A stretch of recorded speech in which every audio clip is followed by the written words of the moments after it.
السلام علیکم جی، کیا حال چال ہے آپ سب لوگوں کے؟ میں امید کرتی ہوں کہ آپ سب بالکل ٹھیک ہوں گے، خیریت سے ہوں گے۔ ناول بخت بائی مہرالنساء شاہ میر کی یہ 15ویں قسط ہے۔ صبح کا ملگجا اندھیرا دھوپ کی شدت کھا گئی تھی۔ اب پیلی چلچلاتی دھوپ نے ہر طرف اپنا راج کر رکھا تھا۔ ایسے میں ایک چھوٹے مگر فینسی سے کیفے میں بیٹھا عمر حیات بار بار گھڑی دیکھ رہا تھا۔ اس نے سیاہ کف شرٹ کے ساتھ ہی سیاہ جینس پہن رکھی تھی۔ شرٹ کے کف موڑ رکھے تھے، بال ماتھے پہ بکھرے ہوئے تھے۔ اپنے سامنے رکھی کافی سے وقفے وقفے سے گھونٹ لیتا وہ کسی کا منتظر تھا۔ اس کیفے کی میزیں بڑی خوبصورت انداز سے سجی تھیں۔ ہر میز کے ساتھ ایک مصنوعی درخت لگا تھا جس کے سایہ اس کی میز پہ پڑتا تھا۔ درخت کے تنے سے فیری لائٹس لپٹی تھیں۔ ایسی فیری لائٹس درخت کی شاخوں سے بھی لٹک رہی تھیں۔ کیفے میں اور کوئی روشنی نہیں تھی سوائے ان لٹکتی اور لپٹی ہوئی فیری لائٹس کے علاوہ۔ یہ کیفے ہر آنے والے کو اپنے سحر میں جکڑ لیتا تھا۔ وجہ تھا وہ خوابناک سا ماحول جو اس وقت سارے میں اپنی دھاک بٹھائے ہوئے تھا۔ اس وقت حالِ سلطان اپنے موبائل پہ بٹن دباتی اسی کیفے کے داخلی دروازے سے اندر آتی دکھائی دی۔ اس نے سرخ گھٹنوں تک آتی قمیص کے ساتھ سرخی ٹراؤزر پہن رکھا تھا۔ سفید دوپٹہ گلے میں جھول رہا تھا۔ بھورے بالوں کا جوڑا بنا رکھا تھا جس میں سے کچھ لٹیں نکل کر چہرے پہ جھول رہی تھیں۔ وہ اسی طرح ذرا کی ذرا نظر اٹھاتی آگے بڑھتی آئی اور جس میز پہ عمر بیٹھا تھا اسی کے عین عقب میں عمر کی طرف پشت کر کے بیٹھ گئی۔ اب ان دونوں کے درمیان مصنوعی درخت تھا۔ وہ دونوں ایک دوسرے کی یہاں آمد سے قطعاً بے خبر تھے۔ وہ دونوں ایک دوسرے کے بے حد قریب تھے، بس درمیان میں درخت کا تنا نہ ہو تو۔ لیکن کیا درمیان میں صرف ایک درخت تھا؟ اسی پل عمر کو اپنے سامنے سے سفیر آتا دکھائی دیا۔ وہ دوسرے دروازے سے آیا تھا، حالانکہ اس کی جانب پشت تھی سو وہ نہیں دیکھ سکی۔ عمر نے گھڑی سے نظر ہٹا لی تھی جیسے انتظار تمام ہوا ہو۔ وہ کیمل کلر کے بغیر ٹائی والے سوٹ میں ملبوس تھا، پیروں میں چمکدار برانڈڈ بوٹ پہن رکھے تھے، بال جل سے پیچھے کو جما رکھے تھے، بھوری آنکھیں تھکی تھکی سی تھیں۔ ہلکی بڑی ہوئی شیو میں وہ بے حد وجی لگ رہا تھا۔ چھوٹے چھوٹے قدم لیتا وہ عمر کے سامنے آ کر رکا، پھر مسافے کے لیے ہاتھ بڑھایا جس سے عمر نے تھام لیا۔ Have a set. عمر کی آواز پہ جہاں سفیر سر ہلا کر کرسی کھینچ کر بیٹھا تھا وہیں حالے بری طرح ٹھٹکی تھی۔ اس نے مڑنا چاہا لیکن کیا لینا چاہو گے؟ سفیر کی آواز پہ وہ تھم سی گئی۔ وہ گردن بھی نہ موڑ سکی بلکہ وہ ہل بھی نہ سکی۔ مجھے جو لینا تھا میں لے چکا ہوں، میرے پاس وقت کم ہے، کام کی بات کرو۔ عمر عزلی بیزار لہجے میں بولا تھا۔ سفیر ہنوز مسکراتا رہا جیسے آج اپنا موڈ نہ خراب کرنے کا تیہ کر رکھا ہو۔ عمر کے منع کرنے کے باوجود اس نے اشارے سے ویٹر کو بلایا اور ایک آرڈر نوٹ کروایا۔ ویٹر چلا گیا تو سفیر نے مسکرا کر عمر کو دیکھا۔ ایسی بھی کیا کنجوسی یار، ذرا شاہ خرچ بنو، ہاتھ تنگ ہے تو مجھے بتاؤ، میں تمہارے افسران سے بات کر لیتا ہوں، دوبارہ بحال کروا دیتا ہوں، کیا کہتے ہو؟ وہ ایسے عام سے لہجے میں کہہ رہا تھا جیسے وہ دونوں کوئی بہت قریبی دوست رہ چکے ہوں۔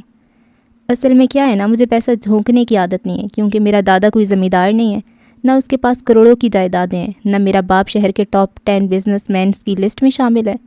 اس لیے میں اپنا پیسہ سوچ سمجھ کر استعمال کرتا ہوں کیونکہ مجھے یہ وراثت میں نہیں ملا، میں نے اسے اپنے زور بازو پہ بنایا ہے۔ میں اس مہنگے کیفے کی کافی دن میں 1 بار پینا افورڈ کر سکتا ہوں۔ جب لگا کہ مجھے اس کیفے سے دن میں 3 بار کافی پینی چاہیے تو میں مزید پیسے کماؤں گا، اور عمر حیات کو پیسے کمانے آتے ہیں۔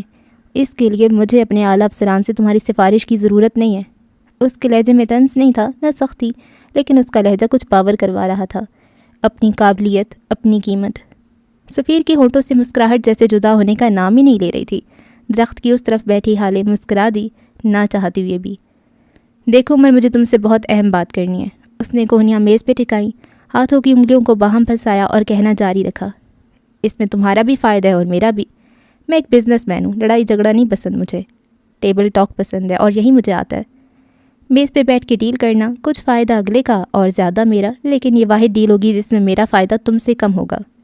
اس کے سامنے بیٹھا عمر اور درخت کے تنے کی اس پار بیٹھی حالے غور سے اس کی بات سننے گئے۔ حالے میری کزن ہے، بچپن سے ہم دونوں ساتھ ہیں۔ حالے کا دل رک سا گیا۔ وہ اس کی بات کرنے آیا تھا؟ عمر نے اس کو بیچ میں ٹوکا۔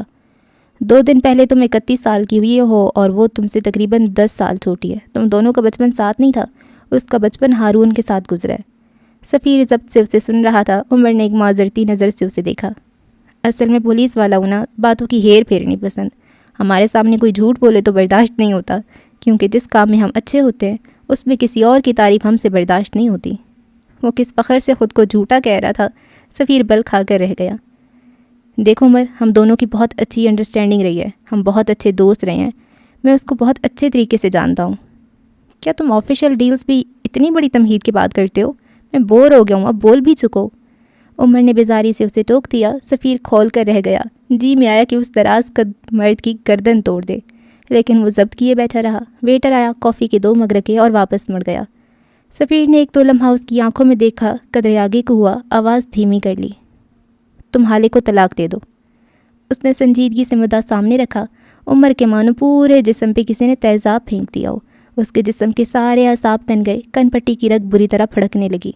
یہی حالت درخت کے اس پار بیٹھی حالے کی بھی تھی۔ اس کا چہرہ سرخ ہو گیا تھا، گال اہانت سے دہکنے لگے تھے، دل کو جیسے دھکا سا لگا تھا۔ کیا وہ اتنی بے مول تھی کہ 2 مرد اسے کافی کے درمیان ڈسکس کر رہے تھے؟ اسے زندگی میں اس سے پہلے کبھی اتنی بےعزتی محسوس نہیں ہوئی تھی۔ عمر جب کچھ نہ بولا تو سفیر نے اضافہ کیا، دیکھ عمر، میں تمہیں ایک بلائنڈ چیک دوں گا، میں تمہیں اپنی کمپنی کے آدھے شیئرز تک دینے کو تیار ہوں، تمہاری نسلیں بیٹھ کر کھائیں گی۔ عمر، سوچو، وہ عورت، وہ بانجھ ہے۔ حالے کو لگا تھا جیسے کسی نے اس کا دل آری سے چیر دیا ہو۔ اس کی آنکھیں بے اختیار ڈبڈبائیں۔ عمر بس اسے دیکھے گیا، اس کی آنکھوں میں خون اترتا جا رہا تھا۔ اس کی ماں کو دیکھ لو، شادی کے 10 سال تک کوئی اولاد نہیں ہوئی۔ اس کے ماموں کے یہاں 4 سال اولاد نہیں ہوئی۔ ان کے خاندان کی آدھی فیملیز نے بچے گود لے رکھے ہیں، اور اگر کسی کی یہاں اولاد ہوتی بھی ہے تو 10-12 سال بعد۔ تم کتنا انتظار کرو گے؟ عمر، تمہارے آگے پیچھے کوئی نہیں ہے، تم اپنی نسل ہی نہ بڑھا سکو گے تو کیا کرو گے ایسی عورت کا؟ وہ ہلکی سی فکر مندی سے کہہ رہا تھا۔ حالے کی آنکھوں سے آنسو نکل کر ٹپ ٹپ میز پہ گرتے جا رہے تھے، دل کی تکلیف بڑھتی جا رہی تھی۔ کتنے پیسے دے سکتے ہو تم؟ اس کی بات پوری ہونے پہ عمر نے بس یہی سوال کیا۔ سفیر کی بھوری آنکھیں چمک اٹھیں۔ جتنے تم مانگو گے، میرے پاس بہت پیسہ ہے، میں اپنے گھر کا سب سے امیر مرد ہوں، وہ فخر سے بتا رہا تھا۔ اگر میں اسے چھوڑ دوں تو کیا وہ تمہارے ساتھ خوش رہے گی؟ حالے کی آنکھوں میں بے بسی بھرا غصہ ابھرا تھا۔ اس کا جی چاہا تھا اٹھے اور سفیر کا منہ تھپڑوں سے لال کر دے، لیکن وہ بیٹھی رہی۔ ایلیٹ کلاس کی بگڑی ہوئی امیر زادی کو گریسفل رہنا تھا۔ سفیر کی آنکھوں میں سرد سا تاثر آ گیا۔ میں اسے کبھی معاف نہیں کروں گا۔ تمہیں لگتا ہے میں اسے اس لیے پانا چاہتا ہوں تاکہ اسے معاف کر کے اس کے ساتھ ایک آئیڈیل زندگی گزاروں؟ وہ آگے جھکا، آواز مزید سرد ہو گئی۔ میں اس کی زندگی جہنم بنا دوں گا۔ میں اسے پل پل مرتے دیکھنا چاہتا ہوں۔ میں اس کے ساتھ وہ کروں گا کہ اگلی بار کوئی بھی لڑکی کسی مرد کو دھوکہ دینے کا سوچ بھی نہ سکے۔ وہ ہمیشہ سے شہزادی رہی ہے، میں اسے کنیزوں سے بدتر زندگی دوں گا۔ اسے خود سے نفرت ہو جائے گی، وہ مرنا چاہے گی، لیکن میں اسے موت نہیں دوں گا۔ ویسی سفاکیت سے کہہ رہا تھا کسی کا بھی دل ٹوٹ جائے، لیکن حالے اسی طرح بیٹھی رہی، گردن سیدھی اور بہتے ہوئے آنسو۔ عمر سارے وقت میں پہلی بار مسکرایا۔ عمر نے بغیر کچھ کہے میز پہ رکھے اپنے موبائل کی جانب دیکھا، پھر سفیر کو دیکھا۔ جیسے کہہ رہو، میں کال کر لوں؟ سفیر نے گردن کے خم سے شور کہہ کر پیچھے کو ٹیک لگا لی، کافی کا مگ اٹھا کر منہ سے لگایا۔ عمر نمبر ڈائل کر کے فون کان سے لگا چکا تھا۔ حالے نہ چاہتی ہوئی عمر کے جواب کی منتظر رہی۔ کال مل گئی تھی۔ عمر نے ہیلو کہتے ہوئے بات کا آغاز کیا۔ ہاں عدیل یار، ایک بات پوچھنی تھی۔ آگے سے کچھ کہا گیا؟ ہاں یار خیریت، بس یہ پوچھنا تھا کتوں کے پاگل ہونے کا موسم آ گیا کیا؟ اس کا لہجہ کچھ جتا رہا تھا۔ اس کی نظریں سفیر کے چہرے پہ گڑی ہوئی تھیں۔ اچھا ابھی نہیں شروع ہوا؟ لیکن میرے سامنے تو ایک بل ڈاگ بیٹھا ہے، کب سے بھونکے ہی جا رہا ہے، بھونکے ہی جا رہا ہے۔ اس کی آواز اب کے ذرا سخت ہوئی تھی۔ سفیر کے چہرے کا رنگ بدلا تھا۔ حالے نے درخت کے تنے سے ٹیک لگا لی، گرم گرم آنسو گالوں پہ بہتے جا رہے تھے۔ اچھا ویسے حکومت کی طرف سے کیا حکم ہے؟ گولی مار دیں یا چھوڑ دیں؟ اس نے آگے کو ہو کر اپنی سے آنکھیں جیسے سفیر کی آنکھوں پہ گاڑ دیں۔ آگے سے مزید کچھ کہا گیا۔ عمر کے چہرے پہ مایوسی سی پھیل گئی۔ اچھا کاٹنے پہ گولی کا حکم ہے؟ ارے نہیں، کاٹ نہیں رہا، بس بھونک رہا ہے۔ بھونکنے پہ گولی نہیں مار سکتے؟ یار یہ کیسا اصول ہے؟ وہ جیسے بدمزہ ہوا۔ سفیر کا چہرہ اہانت سے سرخ ہونے لگا، آنکھیں لہو چھلکانے لگیں۔ حالے بس اس مرد کی آواز سنی گئی جسے اس کے باپ نے اس کے لیے چنا تھا۔ عمر میز پہ کوہنی رکھے مزید آگے کو ہوا، چہرہ سفیر کی طرف جھکایا، آواز سرگوشی کی مانند ہلکی کر لی، آنکھوں میں جیسے خون سوار ہو گیا ہو۔ وہ فون پہ مخاطب آدمی سے کہے گیا، اور اگر کوئی کتا کسی آدمی کے گھر میں گھس کر اس کی عورت کے آگے بھونکنے لگے اور آدمی سر پھرا اور غیرت مند نکلے اور گولی سیدھی اس کے ماتھے پہ مار کر 1 منٹ کے اندر اندر اس کتے کو کتے کی موت مار دے تو حکومت کیا کرے گی؟ اس کی آنکھیں سفیر کے چہرے پہ جمی تھیں۔ ایک ایک لفظ توڑ توڑ کر ادا کرتا وہ سفیر کو جھرجھری لینے پہ مجبور کر گیا۔ یکدم عمر سیدھا ہوا، چہرے کی مسکراہٹ لوٹ آئی۔ اچھا بس 10,000 جرمانہ؟ اچھا میں بھی 10,000 بھیجتا ہوں، تو میری طرف سے جرمانہ بھر دو۔ میں نے کتے کو کتے کی موت مارنا ہے۔ نہیں ابھی نہیں، اس کے بھونکنے پہ میں نے اسے کچھ اور سزا دینی ہے، جب کاٹے گا تب گولی ماروں گا۔ اس نے بول کر کال کاٹ دی۔ حالے سیدھی ہو کر بیٹھ گئی، سفیر کے کان تک سرخ ہو گئی، ذلت سے چہرہ بھٹی کی مانند سلگ رہا تھا، اب کہ وہ پھر سے نارمل ہو گیا تھا۔ تو تم کہہ رہے ہو کہ اگر میں نے اس سے شادی برقرار رکھی تو میرے یہاں اولاد نہیں ہوگی، اور اگر ہوئی بھی تو یہی کوئی 10-12 سال بعد ہے نا؟ سفیر نے جھٹ اس بات میں سر ہلایا۔ عمر آگے کو ہوا، اس کی خوبصورت مسکراہٹ ایک تمسخرانہ مسکراہٹ میں بدل گئی۔ حالے سانس روکے اس کے بولنے کی منتظر رہی۔ اگر جلدی پیدا ہونے والی اولادیں تمہاری طرح بیکار ہوتی ہیں تو میں بے اولاد اچھا ہوں۔ حالے نے بے اختیار اپنے دل پہ ہاتھ رکھا۔ اگر اپنی بیوی، اپنی غیرت کو طلاق دینے پہ تم مجھے اپنی آدھی کمپنی دے رہے ہو تو میں تمہیں ایسی 3 کمپنیز خرید کر دے دوں گا۔ تم ایسا کرو، اپنی ماں کو گھر سے نکال دو، اپنی بیوی کو طلاق دے کر کسی سڑک پہ چھوڑاؤ۔ خدا کی قسم سفیر، میں تمہیں ابھی اسی وقت یہاں زندہ گاڑ دینے کی صلاحیت رکھتا ہوں، لیکن میں مجبور ہوں۔ میں مرد ہوں اور مجھے اچھا لگتا ہے کہ میرا دشمن بھی ایک مرد ہوتا، نہ کہ اپنے خاندان کی عورتوں کی عزت پہ بات کرنے والا ایک نامرد۔ اس کے لہجے میں دبی دبی غراہٹ تھی۔ حالے کے آنسو یکدم تھم گئے۔ عمر، میں سفیر نے کچھ کہنا چاہا۔ میں نے تم سے کہا تھا میری عورت سے دور رہو، لیکن تم نے میری بات نہیں مانی۔ تم نے بھرے بازار میں میری عورت کے ساتھ بدتمیزی کی۔ تم نے میری عورت کی نازیبہ تصاویر مجھے بھیجی۔ تم نے آج یہاں اتنے لوگوں کے درمیان مجھ سے میری بیوی کو طلاق دینے کی بات کی۔ اب بتاؤ سفیر، اب اپنے لیے سزا منتخب کرو، کیونکہ اب میں تمہیں کھلے سانڈ کی طرح چھوڑ نہیں سکتا۔ اب تم گھروں کو آنے لگے ہو، یا تو تمہیں گولی مارنی ہوگی یا پھر گھروں پہ پہرے لگانے ہوں گے۔ عمر کا لہجہ بے لچک تھا۔ کون سی تصویر؟ میں نے کوئی تصاویر نہیں بھیجی۔ وہ کس ٹھٹائی سے جھوٹ بول رہا تھا۔ دیکھو، جذباتی ہونے کی ضرورت نہیں ہے عمر، اس عورت جیسی 1000 عورتیں تمہیں مل سکتی ہیں۔ تم جوان ہو، ہینسم ہو، اچھا خاصا کما لیتے ہو، اور اگر تمہارا گزارا نہیں ہو رہا تو میں تمہیں اتنا دوں گا کہ تم پریشان ہو جاؤ۔ اس پیسے کا کرنا کیا ہے؟ بدلے میں مجھے بس وہ لڑکی دے دو۔ عمر اسے دیکھ کر رہ گیا۔ اس انسان میں کوئی غیرت تھی، کوئی عزت نفس تھی؟ وہ بغیر کچھ کہے اٹھ کھڑا ہوا۔ تم یہیں بیٹھو، میں آتا ہوں، عمر بول کر اٹھ کھڑا ہوا، اب کہ وہ کچھ سوچ رہا تھا۔ یہیں رہو، میں آ رہا ہوں، وہ پرسوچ انداز میں کہتا اٹھ کھڑا ہوا اور وہاں سے نکلتا چلا گیا۔ اس کے جاتے ہی حالے اپنی جگہ سے اٹھی، ہتھیلی کی پشت سے آنکھیں رگڑیں اور بغیر یہاں وہاں دیکھے جس دروازے سے آئی تھی اسی کی طرف بڑھ گئی۔ ابھی وہ اپنی گاڑی کی جانب جاتی کہ اسے سامنے سے اپنی گاڑی سے اتر کر اس کی طرف آتی مہرماں دکھائی دی۔ وہ اسی سے ملنے آئی تھی، لیکن اس وقت نہیں مل سکتی تھی، کم از کم اس وقت نہیں۔ مہرماں نے اس کو دیکھ کر ہاتھ ہلایا۔ حالے جواباً پھیکا سا مسکرا دی۔ آئی ایم سوری، مجھے ذرا دیر ہو گئی، تمہیں انتظار تو نہیں کرنا پڑا؟ وہ اس کے پاس آ کر فکر مندی سے پوچھ رہی تھی۔ حالے نے نفی میں سر ہلایا۔ ہم پھر کبھی ملیں گے، ابھی مجھے کہیں جانا ہے، حالے بمشکل نارمل لہجے میں کہتی آگے بڑھ گئی، لیکن اس کا چہرہ بالکل بھی نارمل نہیں تھا۔ مہرباں ہمارے حیرت کی کچھ بول ہی نہ سکی۔ جب تک وہ کچھ کہتی حالے اس سے دور جا چکی تھی۔ واپس کیفے کی ہال سے ہوتے ہوئے اس دروازے تک جاؤ جہاں سے عمر حیات باہر گیا تھا تو اس وقت وہ فون کان سے لگائے کسی سے بات کرنے میں مصروف تھا۔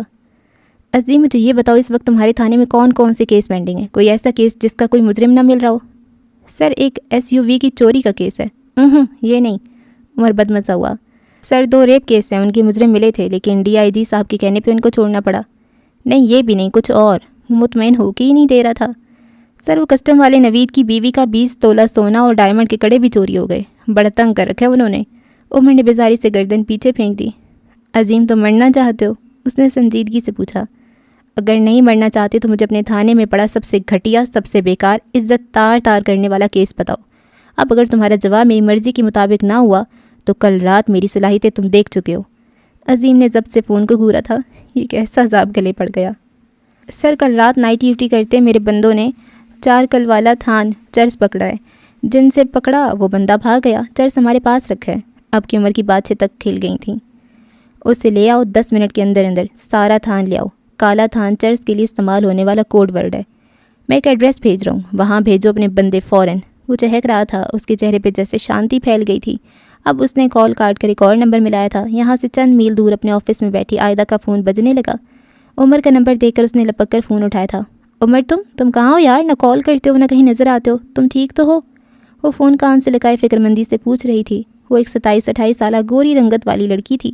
آنکھیں سنہری اور بال سٹیپس میں کٹے تھے۔ وہ ایک نیوز رپورٹر تھی۔ اس وقت اس کا ستا ہوا چہرہ بتا رہا تھا کہ اسے کوئی نیوز نہیں مل رہی۔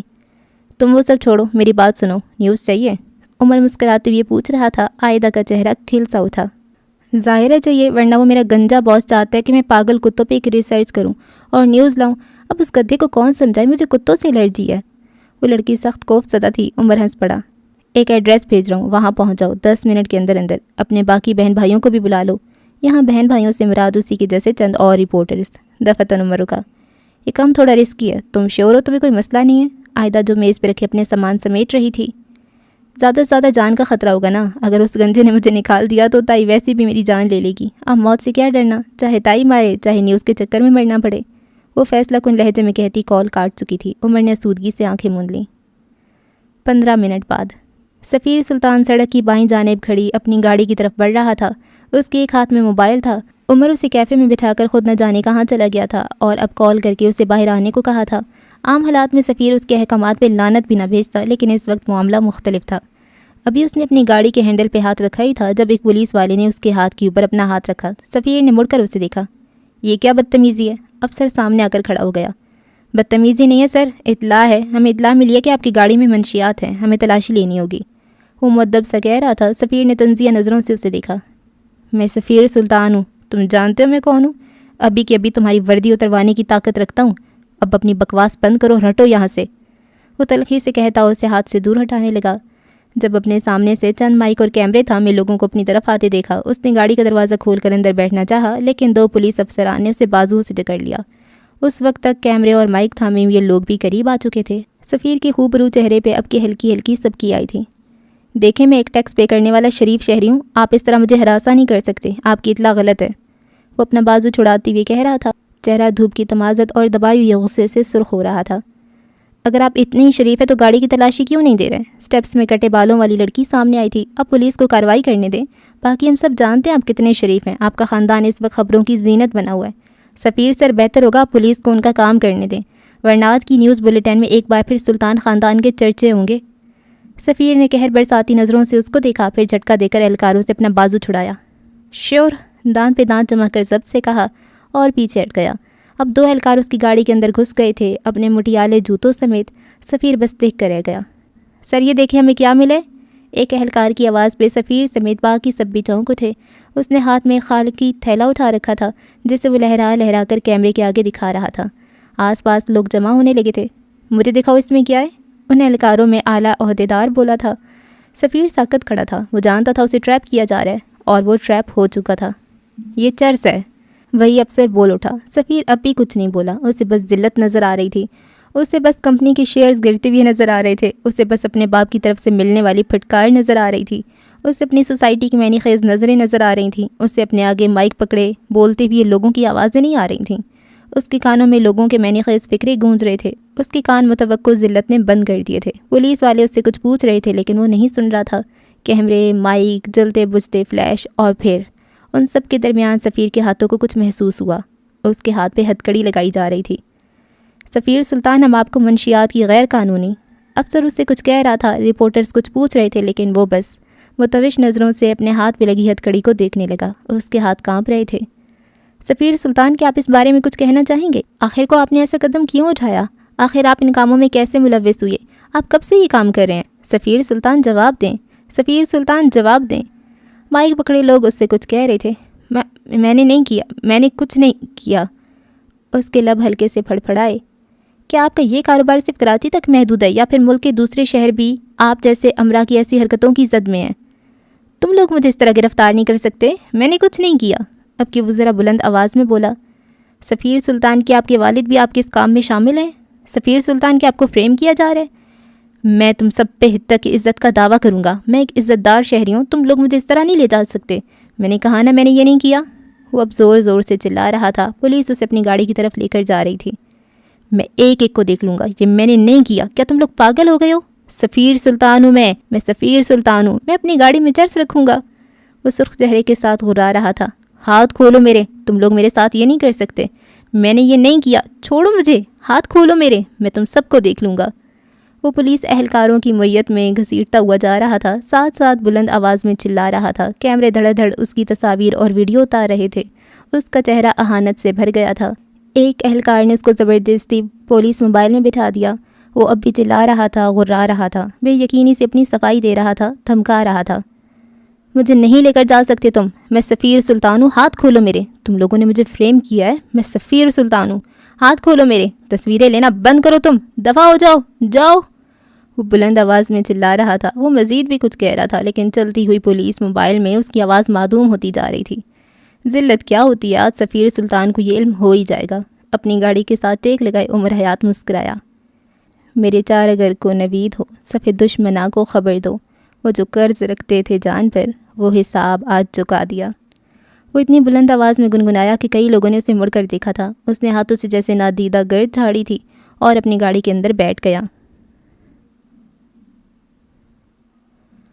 گاڑی اپنی منزل کو جا رہی تھی جب عمر کا موبائل بجنے لگا۔ اس نے موبائل نکال کر دیکھا، حسن سلطان کالنگ۔ اس نے فوراً کال پک کی۔ ہیلو، اس نے ایک محتاط سے ہیلو کہا۔ کیا ہم مل سکتے ہیں؟ اس نے سنجیدگی سے پوچھا۔ عمر کو کچھ غیر معمولی ہونے کا احساس ہوا۔ تم کہاں ہو؟ میں آ جاتا ہوں۔ جواباً حسن نے کچھ کہا تھا۔ عمر نے بغیر کچھ کہے کال کاٹ دی۔ اس کا چہرہ حد سے زیادہ سنجیدہ ہو گیا تھا۔ تھوڑی دیر بعد اس نے اسی پارک کے آگے گاڑی روکی جہاں وہ کل حسن سے ملا تھا۔ گاڑی لاک کر کے وہ متلاشی نظروں سے اس کو ڈھونڈتا ہوا آگے آیا۔ پھر اسے زیادہ محنت نہیں کرنی پڑی۔ سامنے ہی ایک درخت کے نیچے وہ اسے بیٹھا نظر آیا۔ اس نے سفید شلوار قمیض پہن رکھی تھی جس پہ خون کے دھبے تھے۔ عمر دھک سے رہ گیا۔ تیز تیز قدم اٹھاتا وہ اس کے پاس پہنچا۔ حسن نے اس کو دیکھ کر سر اٹھایا۔ اس کی آنکھیں خشک تھیں، ایسے جیسے کہ سالی کے بعد زمینیں خشک ہوتی ہوں۔ عمر خاموشی سے اس کے ساتھ بیٹھ گیا۔ کیا تم ٹھیک ہو؟ اس نے فکر مندی سے پوچھا۔ مجھے پیسے چاہیے، اس نے سنجیدگی سے کہا۔ اس کے لہجے میں آج کچھ تھا کہ چونکا جائے، کچھ ایسا کہ غور کیا جائے۔ کتنے؟ عمر نے یک لفظی سوال کیا۔ میں کمانا چاہتا ہوں، کوئی پارٹ ٹائم جاب چاہیے۔ کیا تم مجھے فیور دے سکتے ہو؟ تم مجھ سے لے لو۔ تم مجھے فیور دو گے یا نہیں؟ اس نے سختی سے پوچھا۔ اوکے، میں کل تک تمہارا کام کر دوں گا۔ اب بتاؤ تمہارا کتا کہاں ہے؟ اوہ سوری، تمہارا بیٹا۔ اس نے ماحول کو ہلکا پھلکا بنانا چاہا، لیکن یہ ایک بہت بری کوشش تھی۔ حسن چند لمحہ اس کو دیکھتا رہا۔ مر گیا، اس نے عمر کی آنکھوں میں آنکھیں ڈال کر بے تاثر لہجے میں کہا۔ وہ مر گیا اور میں اس کو بچا نہیں سکا۔ اس نے میرے سامنے دم توڑ دیا۔ وہ عجیب لہجے میں بول رہا تھا۔ عمر سانس رو کے سنے گیا۔ اس کا خون بہہ رہا تھا، بہت خون بہہ رہا تھا۔ اس نے مجھ سے کہا کہ میں اس کو بچا لوں۔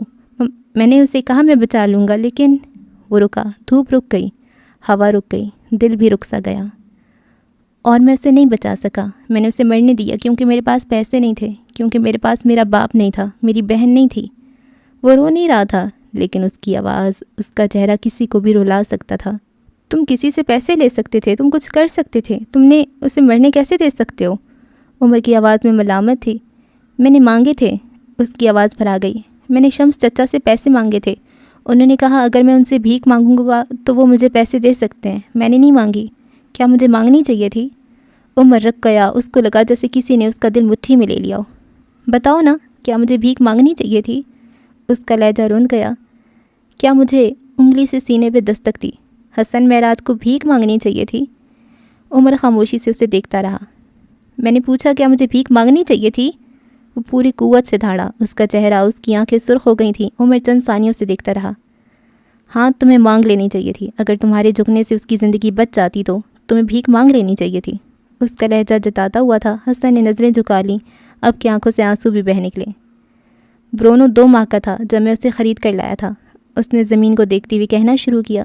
میں نے اس کا بہت خیال رکھا، اس کا کھانا پینا، سونا جاگنا، سب چیزوں کا بہت خیال رکھا۔ جب وہ 1 سال کا ہوا تو بابا نے مجھے کہا کہ اب یہ اپنا خیال رکھ سکتا ہے، اس کو گھر سے نکالو۔ میں اڑ گیا۔ میں نے ضد پکڑ لی کہ برونو میرے ساتھ رہے گا۔ بابا نے مجھے کہہ دیا کہ یا تو برونو گھر کے باہر رہے گا یا پھر وہ اسے دوبارہ وہیں چھوڑ آئیں گے جہاں سے لائے تھے۔ عمر یکسوئی سے اس کو سنے گیا۔ ایک دن میں گھر پہ نہیں تھا، برونو بابا کے کمرے میں گھس گیا۔ بابا کو غصہ آ گیا، انہوں نے اس کو جھڑک دیا اور کہا کہ آئندہ گھر کے اندر مت آنا۔ حسن رکا، آواز گلے میں پھنس گئی، آنسو تیزی سے بہنے لگے۔ اور جب میں گھر آیا تو برونو دروازے پہ بیٹھا تھا۔ اس دن میں نے اسے اندر لے جانے کی بہت کوشش کی، لیکن وہ نہیں گیا۔ وہ اعلیٰ نسل اور باوقار تھا۔ وہ دوبارہ کبھی سلطان منزل نہیں آیا۔ میرا برونو، میرا بیٹا دھتکاری ہوئی جگہ پہ دوبارہ نہیں گیا۔ اس کے کچھ دنوں بعد بابا اچھے موڈ میں تھے۔ انہوں نے خود سے برونو کا کھانا بھرا اور اس کے سامنے رکھا۔ مجھے آج بھی یاد ہے، برونو سارا دن بھوکا رہا لیکن اس نے وہ کھانا نہیں کھایا۔ حسن نے ہچکی لی۔ کیا میں اتنے باوقار جانور کو اتنی بیکار زندگی دے سکتا تھا؟ کیا میں اسے بھیک میں ملی ہوئی زندگی دے سکتا تھا؟ میں نہیں دے سکتا تھا، میں دے ہی نہیں سکا۔ وہ روتے ہوئے نفی میں سر ہلانے لگا۔ میں اسے عزت سے مرنے دے سکتا تھا، لیکن ساری زندگی کی ذلت نہیں دے سکتا تھا۔ میں یہ نہیں کر سکا، میں اسے نہیں بچا سکا، میں اسے نہیں بچا سکا۔ وہ بری طرح رو رہا تھا۔ وہ جب چلتا تھا تو گردن اٹھا کر چلتا تھا۔ میں کیسے ساری زندگی کے لیے اس کی گردن جھکا دیتا؟ وہ جب کسی کو دیکھتا تھا تو آنکھیں اس کی آنکھوں میں ڈال کر دیکھتا تھا۔ میں کیسے اس کی آنکھوں کو جھکنے دے دیتا؟ اس کی آنکھیں سرخ ہو رہی تھیں لیکن وہ کہے جا رہا تھا۔ کل جب اس نے تمہارے گھٹنے میں سر رگڑا تھا، میں نے تم سے کہا تھا وہ تمہیں پسند نہیں کرتا۔ میں نے جھوٹ بولا تھا، وہ ایسا تب کرتا ہے جب کسی کو بہت زیادہ پسند کرتا تھا. وہ کبھی حالے کے ساتھ بھی ایسا نہیں کرتا تھا. میں جیلس ہو گیا تھا. میں نے جھوٹ بول دیا. عمر بس خاموش نظروں سے اسے دیکھتا رہا. اس رات جب بابا مر گئے میں بالکل اکیلا تھا. میرے ساتھ کوئی نہیں تھا, کوئی بھی نہیں. کسی کو حسن نہیں یاد تھا, نہ اماں کو, نہ میری بہن کو, اور نہ کسی اور کو. لیکن میرے بیٹے کو یاد تھا کہ اس کا کوئی مالک بھی ہے. اس رات وہ میرے کمرے میں آیا تھا. اس نے اپنی انا ایک طرف رکھی اور میرے کمرے میں آیا. وہ ساری رات میرے پاس بیٹھا رہا, میرے ساتھ جاگتا رہا. وہ روتے ہوئے بتا رہا تھا. عمر خاموشی سے سنتا رہا. حسن کے رونے میں مزید تیزی آتی گئی. وہ 1 منٹ بھی نہیں سویا.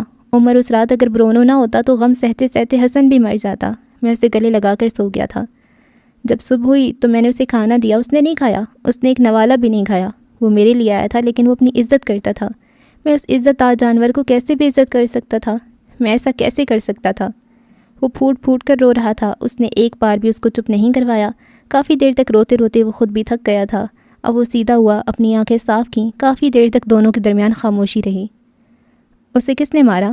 عمر نے سارے وقت میں ایک ہی سوال کیا تھا. حسن کی آنکھوں میں تنفر بھر گیا.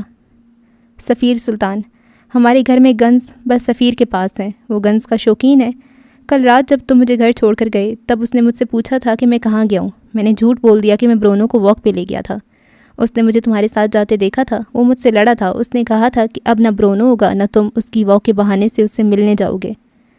حسن نے تفصیلی جواب دیا. عمر اٹھ کھڑا ہوا. حسن نے آنکھیں اٹھا کے اس کو دیکھا. ان آنکھوں میں واضح خوف تھا, اکیلا رہ جانے کا خوف. لیکن کیا عمر اسے چھوڑ کر جا سکتا تھا؟ آؤ تم ایک جگہ لے جاؤں. اس نے حسن کے آگے اپنی ہتھیلی پھیلا دی. حسن نم آنکھوں سے اسے دیکھتا رہا, پھر اٹھ کھڑا ہوا. میں تھانے نہیں جاؤں گا, اس نے اٹھتے ہوئے کہا. البتہ عمر کا ہاتھ نہیں تھاما. کیوں؟ کیا تم نے 8 قتل کرنے والے لوگ نہیں دیکھ رکھے؟ کیا تم نے ڈاکو, چور اور ہر قسم کے مجرم نہیں دیکھ رکھے؟ تم نے تو فیری ٹیلز کی بجائے مجرموں کی داستانیں سن رکھی ہیں نا؟ نہیں. وہ تن سے باز نہیں آیا. حسن بغیر کچھ کہے اس کے سامنے سے نکل کر آگے بڑھ گیا. عمر بڑبڑاتی ہوئی اس کے پیچھے گیا تھا. تھانے کی کوٹڑی کیسی ہوتی ہے آج سفیر کو اچھی طرح اندازہ ہو رہا تھا. وہ ملکی غیر ملکی بزنس مینز کے ساتھ ملتا رہتا تھا. اس کا اٹھنا بیٹھنا, ان کے جسم سے اٹھتی خوشبوئیں, ان کا بولنا اسے آج بری طرح یاد آ رہا تھا. جس سیل میں اسے بند کیا گیا تھا وہاں 3 اور لوگ بند تھے. ان کے جسموں سے بدبو کے بھبوکے اٹھ رہے تھے. وہ جب بات کرتے تھے تو ان کے منہ سے گالیاں نکلتی تھیں. سفیر نے جتنی گالیاں آج ان کے منہ سے سنی تھیں اس نے پوری زندگی میں کبھی نہیں سنی تھیں.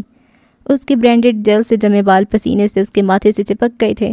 1.5 لاکھ کا سوٹ اس وقت اس کے لیے سفید ہاتھی ثابت ہو رہا تھا. اس نے کوٹ اتار کر ایک طرف رکھا تھا جس پہ اس کے سیل میٹس کھانا کھا رہے تھے. سفیر نے بے بسی بھرے غصے سے ان کو دیکھا تھا کہ وہ اس وقت ان سے بحث نہیں کر سکتا تھا.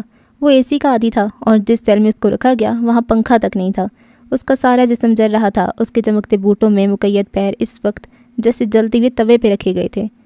اسے ان سب کی پرواہ نہ ہوتی اگر اس وقت وہ خبروں کی زینت نہ بنا ہوا ہوتا. بات یہ نہیں تھی کہ ان کی سوسائٹی میں سب سینٹ تھے, سب سفید تھے. ان سب پہ مقدمات تھے, ان سب پہ چارجز تھے, لیکن ان میں سے کسی پہ بھی 4 کلو چرس کا مقدمہ نہیں تھا.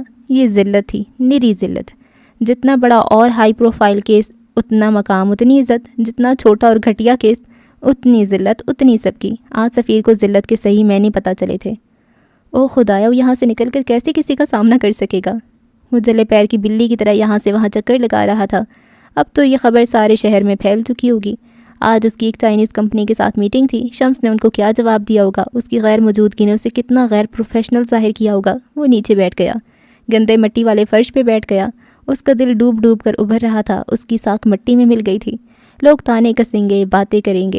پہلے اس کی منگیتر کا شادی سے بھاگ جانا, پھر اس کے چچا کا قتل, اور اب ایک نیا عذاب. اس نے اپنے دونوں ہاتھوں کو اپنے سامنے کیا. اس کی کلائیوں پہ سرخ نشان بن گئے تھے, ہتھکڑی کے نشان. اسے آج ایک بار پھر ان ہاتھوں سے نفرت محسوس ہوئی. یہ وہی ہاتھ تھے جن سے اس نے اپنے تایا کا قتل کیا تھا. کاش اس دن اس نے خود پہ قابو پا لیا ہوتا. اس نے اپنا سر دونوں ہاتھوں میں گرا لیا. گرمی, جلن, دھوپ, ذلت, گلٹ, یہ اس کے ساتھ کیا ہو رہا تھا؟ اسی وقت اسے بھاری بوٹوں کی دھمک اپنے قریب آتی محسوس ہوئی. اس نے سر نہیں اٹھایا. وہ اسی طرح اکڑوں سر ہاتھوں میں گرائے بیٹھا رہا. یکدم شور بڑھ گیا تھا. اسی شور میں اسے اپنے باپ کی آواز سنائی دی.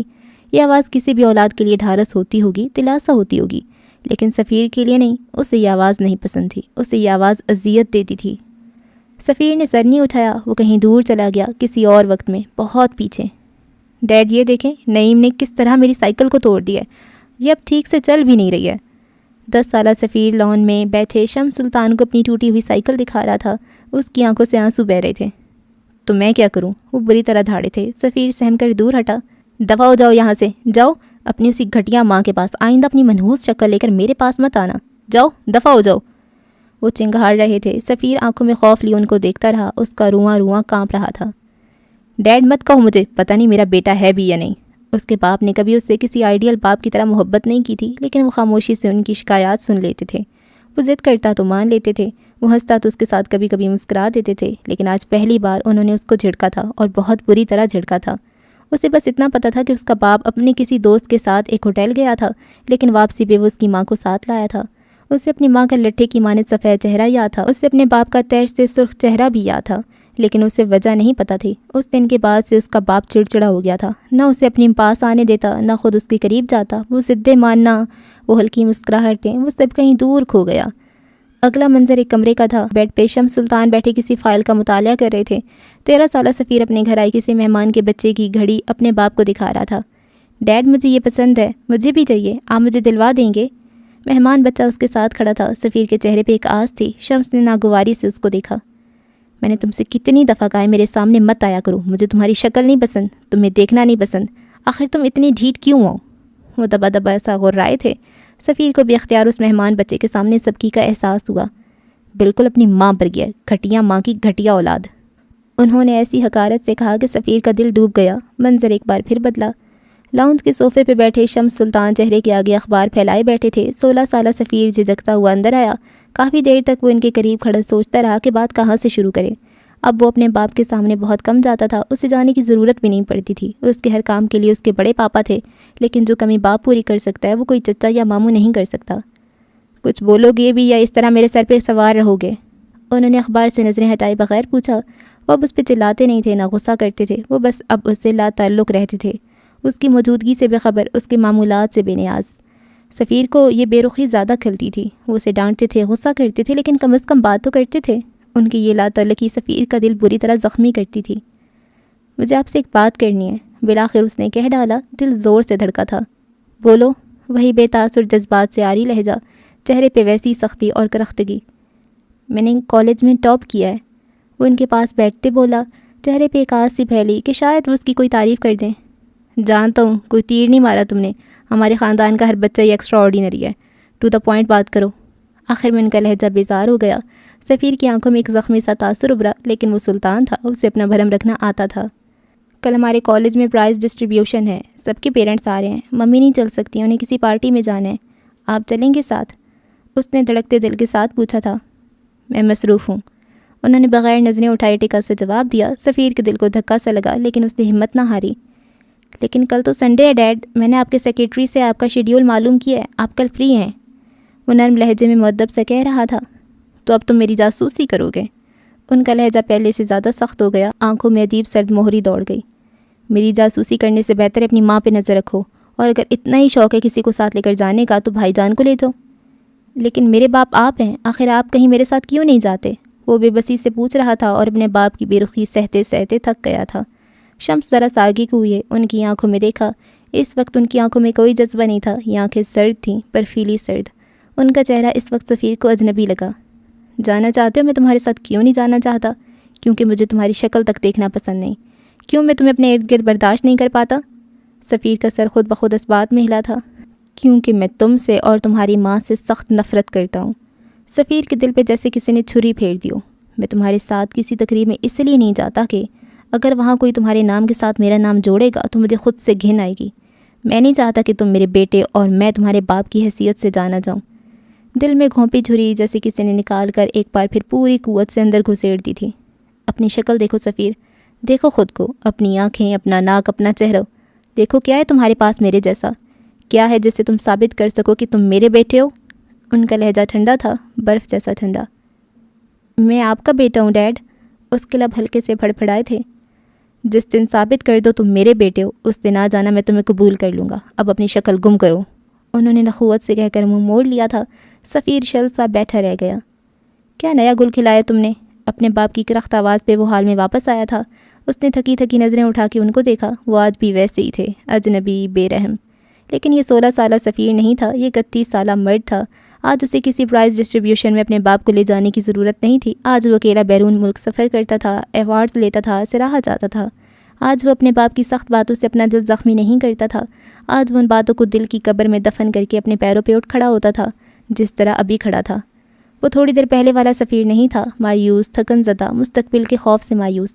اس کے کندھے اٹھے ہوئے تھے، گردن میں جیسے سریا آ گیا ہو، اور چہرہ اتنا ہی بے تاثر جیسے کہ اس کے باپ کا۔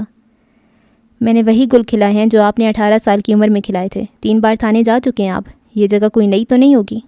اس کے لہجے میں ویسا ہی زہر تھا جیسا کچھ سال قبل اس کے باپ کے لہجے میں ہوا کرتا تھا۔ کون کہتا تھا کہ وہ ان کا بیٹا نہیں ہے؟ بکو مت، تمہیں اندازہ بھی ہے کمپنی کی ساکھ کتنی بری طرح متاثر ہوگی؟ اندازہ ہے ہمارے شیئرز کتنے گر جائیں گے؟ اور اندازہ ہے کہ کس طرح سر اٹھا کر چلو گے؟ لوگ لعنت بھیجیں گے تم پہ۔ وہ دبا دبا غرا رہے تھے۔ سفیر استہزائیہ مسکرایا۔ کمپنی کی ساکھ کس نے بنائی؟ میں نے۔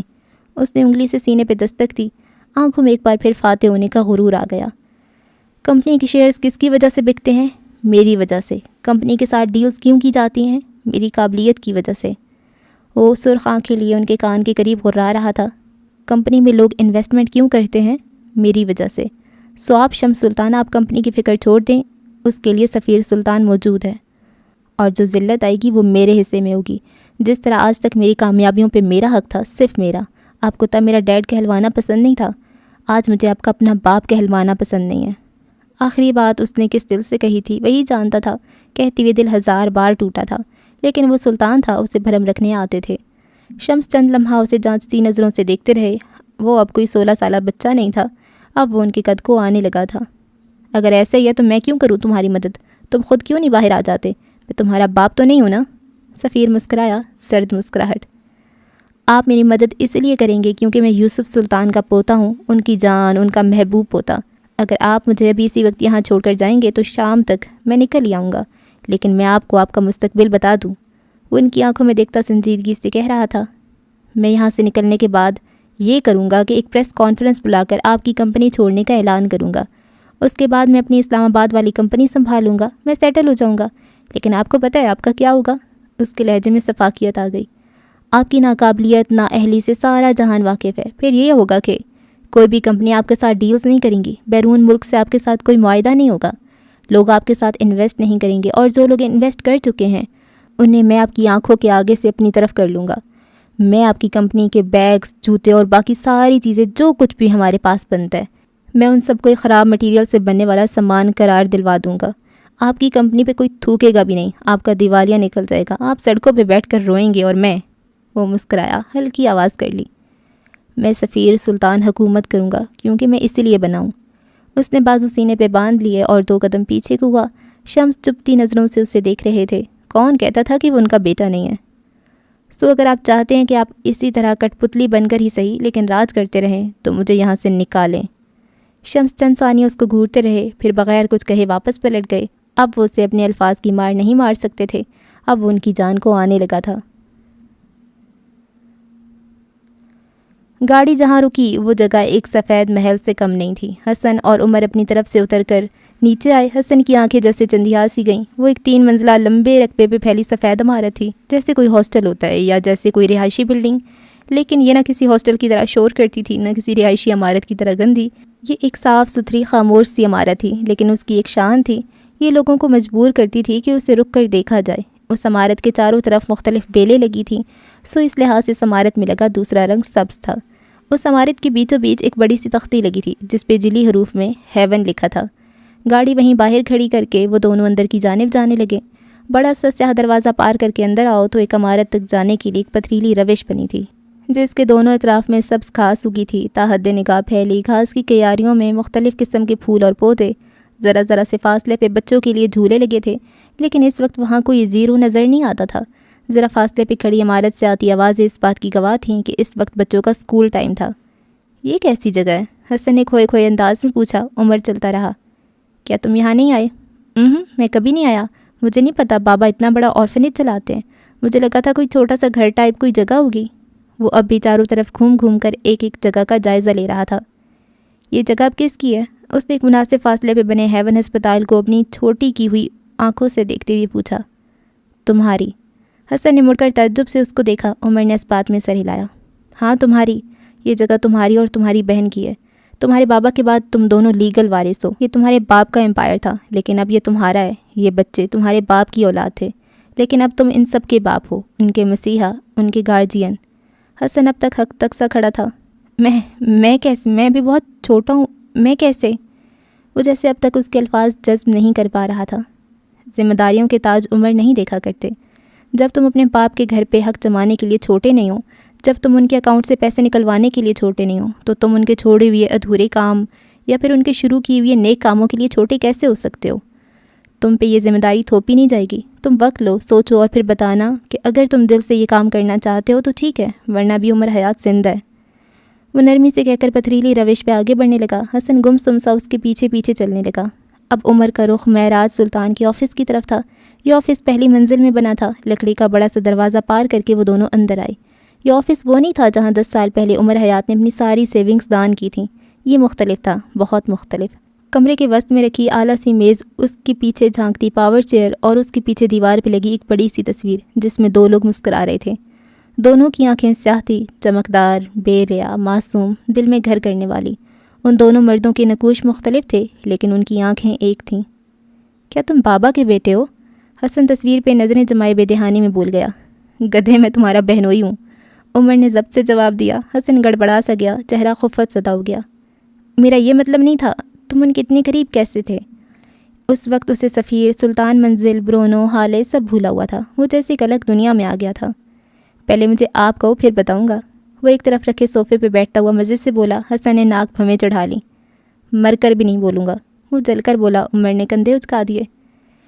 میں وہ پہلا آدمی ہوں گا جو اپنی بیوی سے تعلقات درست کرنے کی بجائے 2 ماہ سے اس کے بھائی کو منا رہا ہوں. وہ ہلکا سا بڑبڑایا. میں سن رہا ہوں, حسن بلند آواز میں بولا. اوہ اہلی جا, آپ نے سن لیا, اب میرا کیا ہوگا؟ دیکھیں میری زبان مت کاٹیے گا, خدا کے لیے میری جان بخش دیجیے. میں سر رگڑ رگڑ کے آپ سے معافی کا طلبگار ہوں. وہ اس انداز سے بولا کہ حسن بھی اختیار ہنس پڑا. اس کو ہنستے دیکھ کر عمر بھی مسکرایا. میں یہاں 10 سال پہلے آیا تھا. عمر نے تصویر پہ نظریں جمائے بولنا شروع کیا. جج صاحب میری ماں کے سینئر تھے. کچھ وجوہات تھیں جن کی وجہ سے مجھے یہاں آنا پڑا. اس کے بعد سے یہ جگہ میرا گھر ہے. جج صاحب اور میں بہت اچھے دوست تھے. ہم دونوں کو 10 سال کسی اور کی ضرورت نہیں پڑی. ہم ایک دوسرے کے لیے کافی ہوتے تھے. وہ خاموش ہو گیا. جب تک آپ نہیں بولے گا تب تک اتنا تعارف کافی تھا. تمہارا پورا نام کیا ہے؟ حسن جیسے کچھ یاد آنے پہ پوچھ بیٹھا. عمر حیات. کیا تم نفیسہ حیات کے بیٹے ہو؟ وہ یکدم پرجوش ہو گیا تھا. عمر چونک گیا. ہاں, لیکن تمہیں کیسے پتا؟ بابا نے بتایا تھا ان کے بارے میں. اوہ, تم نفیسہ حیات کے بیٹے ہو, تم نے پہلے کیوں نہیں بتایا؟ وہ جیسے خوشگوار حیرت سے کہہ رہا تھا. تمہیں تمہارے اسٹاف سے ملواؤں؟ عمر نے اس کی بات کا جواب نہیں دیا. کیا میرا اسٹاف؟ وہ ہر بات پہ بچوں کی طرح خوش ہو رہا تھا. عمر اپنی جگہ سے اٹھا, حسن کو کوہنی سے تھاما. حسن خاموشی سے اس کو دیکھے گیا. عمر اسی طرح اس کا بازو پکڑے اس کو میز کی دوسری جانب سے لے کر گیا اور پاور چیئر کے سامنے کھڑے ہو کر اشارہ کیا. حسن نے گھبرائی آنکھوں سے اس کو دیکھا. عمر نے پلکیں جھپک کر جیسے اس کو تسلی دی. وہ کرسی کے ہتھے پہ اپنی انگلیاں پھیرتا رہا جیسے اپنے باپ کا لمس محسوس کر رہا ہو. اسے بیک وقت اس کرسی سے محبت اور رعب دونوں محسوس ہوئے. یہ کرسی اس کے اسکول کی کوئی عام سی کرسی نہیں تھی. یہ ذمہ داری تھی کہ حسن اس کے قابل تھا. وہ مڑا, عمر کی آنکھوں میں دیکھا. میں بھی اس کے لیے تیار نہیں ہوں. یہ بہت بڑی ذمہ داری ہے. میں یہاں صرف اپنے آپ کو بڑا اور طاقتور سمجھنے کے لیے یا پھر اپنے چند منٹ کی خوشی کے لیے نہیں بیٹھ سکتا. میں یہاں ایک سنیپ یا پھر کسی انسٹاگرام کی سٹوری کے لیے بھی نہیں بیٹھوں گا. اس نے ہتھیلی سے نم ہوتی آنکھیں رگڑیں. میں یہاں تب بیٹھوں گا جب میرا دل ریاکاری سے پاک ہوگا, جب میرا دل خوش آمد سے آزاد ہوگا, جب میرے دل میں برتری کی خواہش نہیں ہوگی, جب میں یہاں رہنے والے بچے اور لوگوں کو سمجھوں گا. میں اپنے باپ کی جاگیر پہ بیٹھنے والوں میں سے نہیں ہوں. یہ تاج میرے سر پہ میری مرضی کے بغیر آیا ہے, لیکن اسے پہنے رکھنا یا اتار کر کسی حقدار کو پہنانا یہ میرا فیصلہ ہوگا. میں یہ کام بابا کے لیے نہیں کروں گا, نہ میں یہ کام اپنے لیے کروں گا. میں اگر یہ کام کروں گا تو صرف اللہ کے لیے کروں گا, اور مجھے اس وقت کے لیے وقت چاہیے. وہ سادگی سے کہہ کر سامنے والے صوفے پہ جا بیٹھا. عمر نے فخریہ نظروں سے اسے دیکھا تھا. وہ صرف اپنے باپ کی طرح دکھتا نہیں تھا, وہ اپنے باپ جیسا خوبصورت دل بھی رکھتا تھا.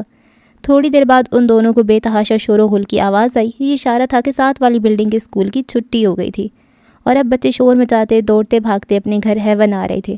ان دونوں عمارتوں میں فاصلہ نہ ہونے کے برابر تھا, البتہ ہیون ہسپتال یہاں سے کافی فاصلے پہ تھا.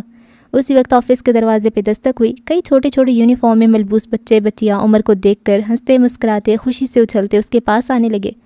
عمر ان کو دیکھ کر مسکراتی ہوئے گھٹنوں کے بل بیٹھ گیا۔ وہ باری باری سب کے گال چومتا اور کسی کے ماتھے پہ پیار کرتا، کسی کا لٹکا ہوا بیگ واپس اس کے کندھے کے برابر کرتا تو کسی کی پونی ٹائٹ کرتا۔ بچے اسے دیکھ کر چہک رہے تھے، کسی بچے کے کان میں وہ کوئی بات کہہ دیتا اور پھر وہ گردن پیچھے پھینک کر کھلکھلانے لگتے۔ اب عمر بچوں سے حسن کا تعارف کروا رہا تھا۔ یہ حسن سلطان ہے، معراج بابا کا بیٹا۔ وہ ایک ایک بچے کو بتاتا تھا۔ بچوں کے چہرے کا اشتیاق مزید بڑھتا جاتا۔ بچے اسے سوال کر رہے تھے لیکن حسن بس خاموشی سے ان کے بڑے ہوئے ہاتھ تھامتا جاتا۔ معراج بابا کب آئیں گے؟ آپ اگلی بار ہمیں وزٹ کرنے کب آئیں گے؟ آپ پہلے کیوں نہیں آئے؟ آپ اگلی بار معراج بابا کو ساتھ لانا۔ مختلف بچے، مختلف سوال اور مختلف فرمائشیں۔ حسن کو یکدم اپنے باپ پہ رشک آنے لگا۔ اسی وقت ایک سبز یونیفارم میں ملبوس فربا سی عورت دستک دیتی اندر داخل ہوئی اور سب بچوں کو کتار کی صورت باہر لے کر جانے لگی۔ عمر گہری سانس بھرتا ان کو جاتے ہوئے دیکھتا رہا۔ تھوڑی دیر بعد وہ دونوں بھی باہر نکل آئے، اسی لمبی بچھی ہوئی گھاس پہ۔ کیا اب ہم دوست ہیں؟ حسن کو کافی کا مگ تھماتی ہوئی اس نے سوال کیا۔ میں تمہاری طرف سے اپنا دل صاف کر چکا ہوں۔ مجھے تمہارے دکھائے ثبوتوں پہ یقین ہے اور آج یہاں آ کر مجھے تم پہ بھروسہ بھی ہو گیا۔ بابا تم پہ اعتبار کرتے تھے، مطلب تم اس قابل ہو۔ وہ دور کھیلتے ہوئے بچوں کو دیکھتے ہوئے کہہ رہا تھا۔ مطلب اب تم اپنی بہن سے ناراض نہیں ہو؟ حسن کا چہرہ بے تاثر ہو گیا۔ عمر نے غور سے اس کو دیکھا۔ میں اسے معاف نہیں کروں گا۔ اس نے جس وقت مجھے چھوڑا مجھے اس کی سب سے زیادہ ضرورت تھی۔ میں نے تمہیں بابا کے قابل اعتبار دوست کی حیثیت سے قبول کیا ہے، اپنے بہن کی شوہر کی حیثیت سے نہیں۔ آئندہ ہم اس بارے میں بات نہیں کریں گے۔ اس کا لہجہ سادہ اور دو ٹوک تھا۔ عمر خاموش ہو گیا۔ وہ اس پہ زبردستی نہیں کر سکتا تھا۔ ان دونوں کے درمیان خاموشی کا لمبا وقفہ آیا۔ عمر نے گھڑی کو دیکھا، اسے کہیں جانا تھا، اسے اہم ترین کام تھے، لیکن اگر وہ اس بچے کو اکیلا چھوڑ دیتا تو شاید پھر کبھی اس کے قریب نہ جا پاتا۔ اگر سفیر اتنا ہی برا ہے تو تمہاری بڑی بہن اس کے ساتھ کیسے گزارا کرتی ہے؟ کافی دیر بعد عمر نے پوچھا تھا۔ حسن نے اس کو نہیں دیکھا۔ وہ ابھی ان چھوٹے بچوں کو دیکھ رہا تھا جنہیں آیا اندر لے کر جا رہی تھیں۔ شاید ان کے سونے کا وقت تھا۔ آپ ہی نیڈی اور ڈیسپریٹ ہیں۔ ان کو ہر حال میں محبت چاہیے، چاہے اس کے لیے اپنی بےزتی کروانی پڑے، چاہے ذلیل ہونا پڑے۔ وہ باوقار نہیں ہے، اور بابا کہتے تھے جو انسان اپنا وقار کھا جاتا ہے اس کا پیٹ پھر دنیا کی کوئی محبت نہیں بھر سکتی۔ وہ سفیر کو چھوڑ نہیں سکتی کیونکہ ان کو لگتا ہے اگر وہ اسے چھوڑ دیں گی تو اکیلی رہ جائیں گی۔ اگر ایسا ہو گیا تو وہ دادا جان کو کھو دیں گی۔ حالانکہ ان کو سمجھنا چاہیے محبتیں وقت ہوتی ہیں، جس کو مل گئیں سو مل گئیں، اور جسے نہ ملی وہ دوبارہ پیدا ہو کر آ جائے تب بھی نہیں ملیں گی۔ محبت کے پیچھے بھاگنا محبت کو آپ سے بیزار کر دیتا ہے۔ کسی کی محبت میں خود کو اتنا ہی گراؤ کہ جب اٹھنا چاہو تو بیساکھیوں کی ضرورت نہ پڑے۔ وہ ایسی کیوں ہے؟ عمر نے کافی کا گھونٹ بھرنے کے بعد سوال کیا۔ حسن نے کندھے اچکائے۔ ان کا قصور نہیں ہے، ان کو باپ کا پیار چاہیے تھا جو کہ ان کو کبھی نہیں ملا۔ اگر ان کا گھٹیا باپ وہ وہاج خان ان کو چھوڑ کر نہ جاتا تو ایسا نہیں ہوتا۔ حسن کے لہجے میں خود بخود تنفر بھر گیا۔ عمر کے چہرے کا رنگ یکدم متغیر ہوا۔ کسی کے باپ کو ایسا نہیں کہتے۔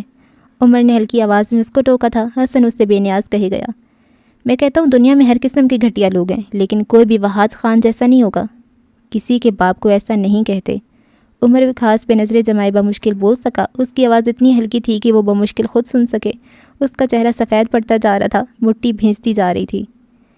پہلے پسند کی شادی کی، پھر بچی ہو گئی، اس کے ساتھ کچھ وقت اچھا گزارا، بیوی کے سارے پیسے اڑا دیے، اور پھر کیا کیا اس گھٹیا انسان نے؟ کسی کے باپ کو ایسا نہیں کہتے۔ وہ اب بھی ہلکی آواز میں بولا۔ ماتھے پہ ہلکا ہلکا پسینہ چمکا تھا، دل جیسے زور سے کسی نے جکڑ لیا ہو۔ اس انسان کے اندر ذرا شرم اور لحاظ نہیں تھا۔ اس نے پھپھو کو تو چھوڑ اپنی بیٹی کا بھی نہیں سوچا۔ لالچی گھٹیا انسان۔ میں نے کہا نا کسی کے باپ کو ایسا نہیں کہتے۔ وہ یکدم اتنی شدت سے دھاڑا کہ خود بھی حیران رہ گیا۔ حسن سہم گیا۔ وہ ایک بار پھر کل رات والا عمر حیات لگا تھا۔ اس کی آنکھیں سرخ تھیں جیسے ابھی خون چھلک جائے۔ چہرہ تاریک ہوتا جا رہا تھا، اس کا پورا جسم کانپ رہا تھا۔ وہ 2 قدم آگے آیا۔ حسن بے اختیار پیچھے ہوا۔ کسی کے باپ کو ایسا نہیں کہتے۔ اب کہ وہ بے بسی سے بولا، کسی کے باپ کو ایسا نہیں کہتے۔ ایک بار پھر خود سے بڑبڑایا، پھر بے دم ہو کر گھاس پہ بیٹھ گیا۔ حسن فکر مندی سے اس کے پاس بیٹھ گیا۔ کیا تم ٹھیک ہو؟ کسی کے باپ کو ایسا نہیں کہتے۔ وہ بڑبڑا رہا تھا۔ کسی کے باپ کو ایسا نہیں کہتے، پلیز۔ اس نے بہت ساری نمی اندر دھکیلتے بدقت کہا تھا۔ میں سمجھ گیا ہوں، اچھا میں آئندہ ایسا نہیں کہوں گا۔ عمر نے نظریں اٹھا کے حسن کو دیکھا، ان میں التجا تھی۔ کسی کے باپ کو ایسا نہیں کہتے۔ حسن کوئی اپنی مرضی سے اپنے پیرنٹس چوز نہیں کرتا۔ دنیا کا ہر باپ اچھا نہیں ہوتا، چاہے وہ برا ہو، لیکن ہوتا تو ہے نا۔ کسی کے باپ کو ایسا نہیں کہتے، پلیز۔ اس کے لہجے میں منت تھی۔ یہ چہرہ وہ نہیں تھا جس کے ساتھ وہ یہاں آیا تھا۔ اس کی رنگت نچڑ چکی تھی۔ وہ شدید ڈسٹرب لگ رہا تھا۔ حسن کے دل کو کچھ ہوا تھا۔ کھاس سے اٹھنے سے لے کر گاڑی تک پہنچنے تک، اور پھر گاڑی سے گھر پہنچنے تک ان دونوں کے درمیان کوئی بات نہیں ہوئی۔ حسن کو اس سے رعب سا محسوس ہو رہا تھا۔ جب گاڑی سلطان منزل کے سامنے رکی تو عمر نے حسن کو جانے کا اشارہ کیا۔ وہ بیٹھا رہا۔ 1 منٹ 2 منٹ، جاتے کیوں نہیں ہو؟ اب کہ اس کی آواز میں غصہ نہیں تھا، وہ بس پوچھ رہا تھا تم اپنے پیرنٹس سے کیوں نہیں ملتے؟ حسن نے اس کی بات کا جواب نہیں دیا۔ عمر کافی دیر تک خاموش رہا۔ ہمارے درمیان بہت سارے مسئلے ہیں۔ کافی دیر بعد وہ بولا تو اس کی آواز ہلکی تھی۔ عمر، ہمارے پیرنٹس زندگی کا ایک بڑا حصہ ہمارے ساتھ گزارتے ہیں اور پھر ایک دن وہ چلے جاتے ہیں۔ وہ رکا، حلق میں کچھ اٹکا تھا۔ ان کا جانا برحق ہوتا ہے اور ان کے جانے کے بعد کا غم بھی برحق ہوتا ہے، لیکن ان کے جانے کے بعد کا گلٹ یہ برحق نہیں ہوتا۔ اسے ہم چنتے ہیں، کبھی کسی لمبی ناراضگی کا گلٹ، کبھی کسی جھگڑے کا گلٹ، کبھی ان کی کسی نہ مانی گئی بات کا گلٹ، اور کبھی ان سے نہ چاہتی ہوئی بس اپنی انا کی تسکین کے لیے دور رہنے کا گلٹ۔ عمر نے گردن موڑ کے اس کو دیکھا۔ وہ چھوٹا لڑکا کہے گیا، میرا باپ مر گیا عمر، اور اس کا غم ہر دن مجھے کھا رہا ہے، لیکن مجھے گلٹ نہیں ہے۔ میں ان کا اچھا بیٹا تھا۔ میں سوچتا ہوں اگر گلٹ ہوتا تو میرا کیا ہوتا؟ گلٹ غم سے برا ہوتا ہے، یہ آپ کو اندر سے تباہ کر دیتا ہے۔ پیرنٹس اچھے ہوں یا برے، ان کی موت کا غم ہر بچے کے لیے ایک جیسا ہوتا ہے۔ تم اپنے لیے بس غم چنو عمر، گلٹ نہیں۔ یہ تمہیں مار دے گا، یہ تمہیں جیتے جی مار دے گا، یہ تمہارا سارا خون چوس لے گا، یہ تمہارے اندر خوف بھر دے گا۔ حالے کی طرح مت بنو۔ کیا تم نے اس کی آنکھوں میں گلٹ نہیں دیکھا؟ کیا تم نے اسے راتیں جا کر گزارتے نہیں دیکھا؟ تمہیں کیسے پتا؟ عمر بمشکل بول سکا۔ کیونکہ میرے گھر میں بھی ایک ایسی عورت ہے۔ اس کی آنکھوں کے آگے اپنی ماں کا چہرہ آ گیا تھا۔ میں غم نہیں جھیل پا رہا، تم گلٹ اور غم دونوں کیسے جھیلو گے؟ ضروری نہیں ہے ہر ناراضگی، ہر مسئلہ مرنے کے بعد ختم ہو، تب اس کا ختم ہونا مجبوری ہوگا۔ زندگی میں اس کا ختم ہو جانا محبت ہے۔ ہر تعلق میں اتنی محبت ہونی چاہیے کہ ان کو اپنی ناراضگی ختم کرنے کے لیے اگلی فریق کی موت کا انتظار نہ کرنا پڑے۔ کوئی مسئلہ اتنا بڑا نہیں ہوتا کہ اس کی خاطر اپنے پیرنٹس کو چھوڑ دیا جائے۔ وہ سادہ اور نرم لہجے میں بول کر گاڑی سے اترا اور اندر چلا گیا۔ عمر کافی دیر تک وہیں بیٹھا سوچتا رہا، کیا واقعی کچھ ناراضگیوں کو موت سے پہلے ختم ہو جانا چاہیے؟ لیل کے چھوٹے سے فلیٹ میں اس وقت کھانے کی اشتہا انگیز خوشبو پھیلی ہوئی تھی۔ وہ خود صوفے پہ پیر اوپر کیے بیٹھی تھی۔ اس کے برابر حالی سلطان بیٹھی تھی۔ صبح کے مقابلے میں اس وقت وہ کمپوز تھی۔ اس کے آگے کئی سارے کاغذات بکھرے ہوئے تھے۔ یہ سارے پرنٹ آؤٹ ماہی اور سرمد، شہتاج کبیر کی بھتیجی اور اس کے بوائے فرینڈ کے واٹس ایپ اور انسٹاگرام کی چیٹ تھی۔ کچھ پرنٹ آؤٹ شہتاج کبیر کے بارے میں بھی تھے اور کچھ ماہی پہ لگے مقدمے کے بھی۔ حال بغور ان کو پڑھے جا رہی تھی۔ موٹی لڑکی نشا کے ہاتھ میں ایک ٹرے تھا جس میں 3 بول رکھے ہوئے تھے، گرم گرم میکرونی۔ لیل بغیر نشا کی طرف دیکھے آنکھیں بند کر کے بڑبڑائی۔ حالے نے ابھی سر نہیں اٹھایا۔ سب سے پہلے تو یہ منحوس کھڑکی بند کرو، دھوپ سے آنکھیں ابلنے لگی ہیں، لیل کوفت سے بولی۔ حالے کا ٹائپ کرتا ہاتھ تھم گیا۔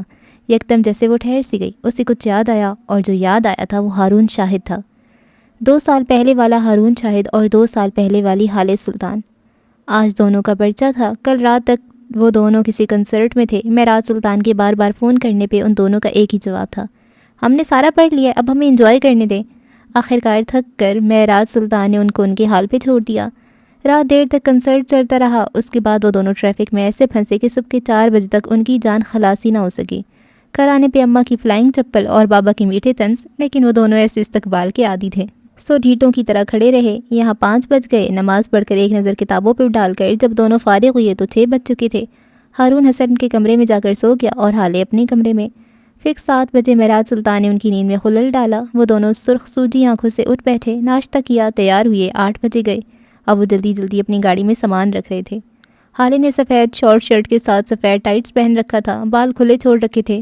وہ 2 سال بعد آج کے مقابلے میں ذرا دبلی پتلی تھی، لیکن ہارون ویسا ہی تھا، وہی سانولا رنگ، وہی سرمئی آنکھیں اور وہی حالے کے حکم ماننے کی عادت۔ شاہی طوطا مینا کی جوڑی کہاں جا رہی ہے؟ وہ دونوں گاڑی کے اندر بیٹھے جب عقب سے آتی معراج سلطان کی آواز پہ رک گئے۔ بابا آپ کے طنز کا جواب میں بہت اچھے سے دیتی، لیکن اس وقت میں لیٹ ہو رہی ہوں۔ وہ اپنے بیگ میں کچھ ڈھونڈتی مصروف سی بولی، پھر سر اٹھایا۔ اپنے پاس اسکول یونیفارم میں کھڑے حسن کو دیکھا۔ ویسے کیا یہ اچھا ہو اگر اپنے اس گینڈے بیٹے کو اپنے ساتھ لے جائیں؟ ہارون گاڑی میں بیٹھ چکا تھا۔ معراج نے تنبیہ کرتی نظروں سے حالے کو دیکھا، اگر میں اس کو خود چھوڑاؤں تو تم روٹ چینج کیے بغیر آرام سے اپنی یونیورسٹی پہنچ جاؤ گی، اور پھر تم ان سیدھے راستوں کی عادی ہو جاؤ گی۔ کمفرٹ تمہیں راس آ جائے گا اور میں بھلا ایسے ہونے دے سکتا ہوں؟ وہ لبوں پہ دل جلانے والی مسکراہٹ لیے حالے کو تپاہی تو گئی۔ ویسے یہ سچی خبر ہے نا کہ میں آپ کی شادی کے 10 سال بعد بڑی منت مرادوں سے پیدا ہوئی تھی؟ نہیں، بس کنفرم کر دیں، کیونکہ اس وقت مجھے اس بات پہ یقین ہونے لگا کہ آپ مجھے کچرے سے اٹھا کر لائے تھے۔ اللہ اللہ، ایسا تو کوئی ستیلا باپ بھی نہیں کرتا۔ میں نے آپ کے جیسا باپ کہیں نہیں دیکھا۔ وہ صدمے سے کہہ رہی تھی۔ معراج سلطان پہ جیسے کوئی اثر ہی نہ ہوا ہو۔ نہیں دیکھا تو مجھے دیکھ لو، میں ہوں نا، اپنی ساری ادھوری خواہشات مجھے دیکھ کر پوری کر لو۔ ویسے ایک بات ہے، یہ کچرے والی بات ایک راز تھی، میں تمہیں بتانا نہیں چاہتا تھا، لیکن اب رازوں سے پردہ اٹھ ہی گیا ہے تو ہم کیا کر سکتے ہیں۔ But I still love you, وہ اسے پچکار رہے تھے۔ ہارون گاڑی میں بیٹھے مسکرا دیا۔ حالے کلس کر رہ گئی۔ دفتن وہ رکی، آنکھیں چمک اٹھیں۔ وہ 2 قدم آگے آئی، معراج سلطان کے کندھے سے لگ گئی۔ وہ بدک کر دور ہٹے۔ حالے دانت پہ دانت جماتی ایک بار پھر ان کے قریب ہوئی، بازو ان کے گرد حائل کر دیے۔ میں آپ سے بہت پیار کرتی ہوں بابا، اس نے لہجے میں محبت پرونی چاہی، لیکن وہ بھی اتنی اچھی اداکار نہیں تھی۔ میں تمہیں کوئی اضافے پیسے نہیں دے رہا حالے، دور ہٹو، وہ گہری سانس بھرتے ہوئے سنجیدگی سے بولے۔ حالے مسکراتی ہوئی دور ہٹی، ذرا سا پیروں کو اوپر اٹھایا اور ان کے کان کے پاس جھکی۔ آپ کے والٹ میں 55,000 آج میری ہوئی ہے، وہ بول کر جلدی سے ہٹی اور پھرتی سے گاڑی میں جا کر بیٹھ گئی۔ معراج سلطان نے اپنی دائیں جیب کو ٹٹولا، پھر بائیں۔ میں تمہیں سو کروں گا حالے، وہ خفگی سے چلائے۔ تب تک ہارون گاڑی سٹارٹ کر چکا تھا۔ وہ ایک بار پھر ان کو چکمہ دے کر بھاگ گئی تھی، لیکن کیا واقعی گاڑی آگے گزر گئی تو معراج دھیرے سے مسکرائے۔ تمہیں لگتا ہے تمہیں نہیں پتا تھا تم نے میرا والٹ لے لیا؟ حالے، تمہارے باپ کا سارا دن کرمنلز کے ساتھ گزرتا ہے، میں اسے 1000 گر جانتا ہوں، لیکن اگر تم میرے گلے لگنے کے بدلے میری جان بھی مانگ لو تو میں انکار نہیں کروں گا۔ وہ گاڑی کی اڑتی ہوئی دھول کو دیکھتے ہوئے سوچتے رہے۔ ہارون ٹائم کیا ہوا ہے؟ حالے نے یونیورسٹی کی پارکنگ ایریا میں گاڑی پارک کرتے ہارون سے پوچھا تھا۔ 8:30 بج رہے ہیں، کیوں؟ یار ابھی تو بہت وقت ہے، پیپر 10 بجے شروع ہوگا، میں ذرا آنکھیں موند لوں، اندر شور ہوگا بہت، تم مجھے 9:30 بجے اٹھا دینا، اوکے؟ حالے نے سستی سے کہتے ہوئے سر سیٹ کی پشت سے ٹکا دیا۔ ہارون نے بھی کوئی تردد نہیں کیا، اس نے اوکے کہتے ہوئے اپنی کتاب اٹھا لی۔ اسے حالے کو نہ کہنے کی عادت نہیں تھی، حالے کی ہر سال کسی نہ کسی سبجیکٹ میں سپلی ضرور آتی تھی، البتہ ہارون مر کر ہی صحیح لیکن پاس ہو جاتا تھا۔ وہ سلطان منزل کی پہلی فرد تھی جو ٹاپر نہیں تھی۔ یوسف سلطان سے لے کر معراج سلطان، شمس سلطان، پھر سفیر، حسن اور مہرماں، اس گھر میں جیسے سب نے کتابیں گھول کر پی رکھی تھیں۔ ایک حالے تھی جسے کتابوں کے نام سے کوفت ہوتی تھی، اس سے باتیں کروا لو بس، یا پھر ہیروں کی معلومات۔ وہ ہیروں اور کھانے کے بارے میں بات کرتی ہوئے جیسے کھو سی جاتی تھی۔ وہ اس موضوع پہ گھنٹوں بات کر سکتی تھی۔ تقریباً 10 منٹ تک پڑھتے رہنے کے بعد اب ہارون اونگنے لگا تھا۔ کل رات کی جلدی آنکھیں اب سکون چاہتی تھیں۔ اس کا شدت سے دل چاہا کہ وہ ذرا دیر کو آنکھیں موند لے، اور پھر اس نے دل کے اس مشورے پر عمل کرتے ہوئے آنکھیں بند کر لیں۔ ایک سکون سا تھا جو اس کی رگوں پہ میں دوڑ گیا۔ جلدی اسے ایک گہری نیند نے گھیر لیا۔ پارکنگ لاٹ کی ایک روشن دان سے آتی چلچلاتی دھوپ گاڑی کے شیشے کو پار کرتی اس کی سبھی چہرے پہ پڑ رہی تھی۔ گھنی پلکوں والی آنکھیں یکدم کسمسائی تھیں۔ اس نے نیند میں ڈوبی آنکھیں بمشکل کھولیں۔ ہارون ساتھ والی سیٹ پہ ہوش و خرد سے بیگانہ سو رہا تھا۔ کوئی اس منحوس کھڑکی کو تو بند کر دو، وہ ادھ کھلی آنکھوں سے بڑبڑائی۔ دھوپ سے میری آنکھیں ابھر رہی ہیں، کوئی بند کرو اسے۔ وہ اب بھی سوئی جا کی کیفیت میں بڑبڑا رہی تھی، پھر یکدم وہ ہڑبڑا کر سیدھی ہوئی۔ یہ دھوپ صبح کی نہیں تھی، او خدایا یہ دھوپ صبح کی نہیں تھی۔ حالے چند لمحے شل سی بیٹھی رہی، ششدر ساکت۔ اس نے اپنی رسٹ واچ کی گھڑی پہ ایک ڈری ڈری نظر ڈالی۔ یا اللہ پلیز لیٹ نہ ہوئی ہو، پلیز۔ اور پھر اس کا دل دھک سے رہ گیا۔ یہ واقعی صبح کی دھوپ نہیں تھی، دوپہر کے 2 بج رہے تھے۔ آج ان کا آخری پیپر تھا اور اس پیپر کے بعد یونیورسٹی میں ایک مشہور شاعر کا مشاعرہ تھا۔ یہ مشاعرہ طلباء کی ریلیف کے لیے رکھا گیا تھا، اس لیے پارکنگ لاٹ اب تک خالی تھا۔ یقیناً پیپر کے بعد اب مشاعرہ چل رہا ہوگا، اس لیے تو کوئی بھی پارکنگ لاٹ کی طرف نہیں آیا اور وہ دونوں سوتے رہ گئے۔ 1 منٹ، وہ دونوں؟ ہارون کو اب تک سوتے دیکھ کر حالے کے جسم کا سارا خون سمٹ کر چہرے پہ آ گیا۔ اس نے ایک زوردار تھپڑ ہارون کے بازو پہ دے مارا۔ اسد، کھڑکی بند کر دو، دھوپ سے آنکھیں نکل رہی ہیں، وہ خماری آواز میں کسمساتے ہوئے بولا۔ اب کہ حالے نے ایک زوردار مکہ اس کے پیٹ پہ دے مارا۔ ہارون بلبلا کر اٹھ بیٹھا۔ کیا ہوا ہے؟ کون ہے؟ وہ فوراً آنکھیں کھولے یہاں وہاں دیکھنے لگا۔ چہرے پہ گھبراہٹ تھی، اس کی سرمئی آنکھیں اب بھی بری طرح سرخ تھیں، چہرے پہ آدھی نیند سے اٹھنے کی بیزاری تھی۔ کیا تم پاگل ہو؟ ایسے کسی کو نیند سے کون اٹھاتا ہے؟ حالے نے دانت پہ دانت جما کر ضبط کرنا چاہا۔ چلو اٹھو، اب لیٹ ہو جائیں گے ہم لیٹ ہو چکے ہیں ہارون، وہ بازو سینے پہ باندھے سکون سے بولی۔ پھر اپنا گھڑی والا بازو اس کے سامنے کیا۔ ہارون نے اچنبھے سے گھڑی کو دیکھا اور پھر اس کی آنکھیں پوری کی پوری کھل گئیں۔ یہ کیسے؟ ہم اتنی دیر سوتے کیسے رہ سکتے ہیں؟ تم نے مجھے جگایا کیوں نہیں؟ وہ سر پہ ہاتھ رکھے پریشانی سے بولا۔ حالے نے اس کو جتاتی نظروں سے دیکھا اور پھر اپنا پرس اٹھایا۔ 1-2 لمحہ ہارون کو انہی پرسکون نظروں سے دیکھتی رہی اور پھر یکدم اس پہ جھپٹ پڑی۔ وہ اپنا پرس زور زور سے اس کے کندھے پہ مارنے لگی۔ میں جگاتی تمہیں؟ ہاں میں جگاتی؟ تم سو کیوں گئے؟ کیوں سوئی تم؟ ہاں، وہ اس کو مارے جاتی اور کہے جاتی۔ چھوڑو حالے، پاگل ہو گئی ہو کیا؟ چھوڑو مجھے۔ کیوں چھوڑوں؟ ہاں کیوں چھوڑوں؟ 2 سال سے سپلی آ رہی ہے میری، اس بار مجھے لگا تھا میں پاس ہو جاؤں گی، لیکن نہیں، تم جیسا دوست جس کے پاس ہوگا وہ پاس کیا ہوں گے؟ تم کیوں سوئے؟ ہاں بتاؤ مجھے۔ وہ اب بھی اس کو پرس مارے جا رہی تھی۔ ہارون اپنے دفاع میں اپنا بازو آگے کرتا، کبھی ہاتھ سے پرس کو پکڑنے لگتا۔ یار حالے مجھے کیا پتا تھا، میں تو کل رات کو جاگا ہوا ہوں۔ حالے چھوڑو یار، درد ہو رہا ہے، وہ چلا رہا تھا۔ 2 منٹ کا میرا سکون تم سے برداشت نہیں ہوا؟ ہاں 2 منٹ میں کیا سو گئی؟ تمہارے ڈیلے بھی نیند کے لیے ترس گئے۔ ہاں فیل ہو گئے اب ہم دونوں، اب خوش ہو تم؟ ہاں اب تو مل گیا نا سکون، اب سو۔ وہ اس کو مارتے مارتے ہانپ گئی تھی، پرس نیچے پھینک کر اب وہ سیدھی ہو بیٹھی۔ ظالم کتنی زور سے مارا ہے، کتنا دکھ رہا ہے، وہ کرا رہا تھا۔ ماموں کے اکلوتے بیٹے نہ ہوتے تو میں آج تمہیں جان سے مار دیتی۔ وہ غرائی تھی، چہرہ غصے سے دہک رہا تھا۔ ہارون نے مصالحت جو انداز میں اس کو دیکھا۔ یار میں پڑھتے پڑھتے کب سویا پتہ ہی نہیں چلا۔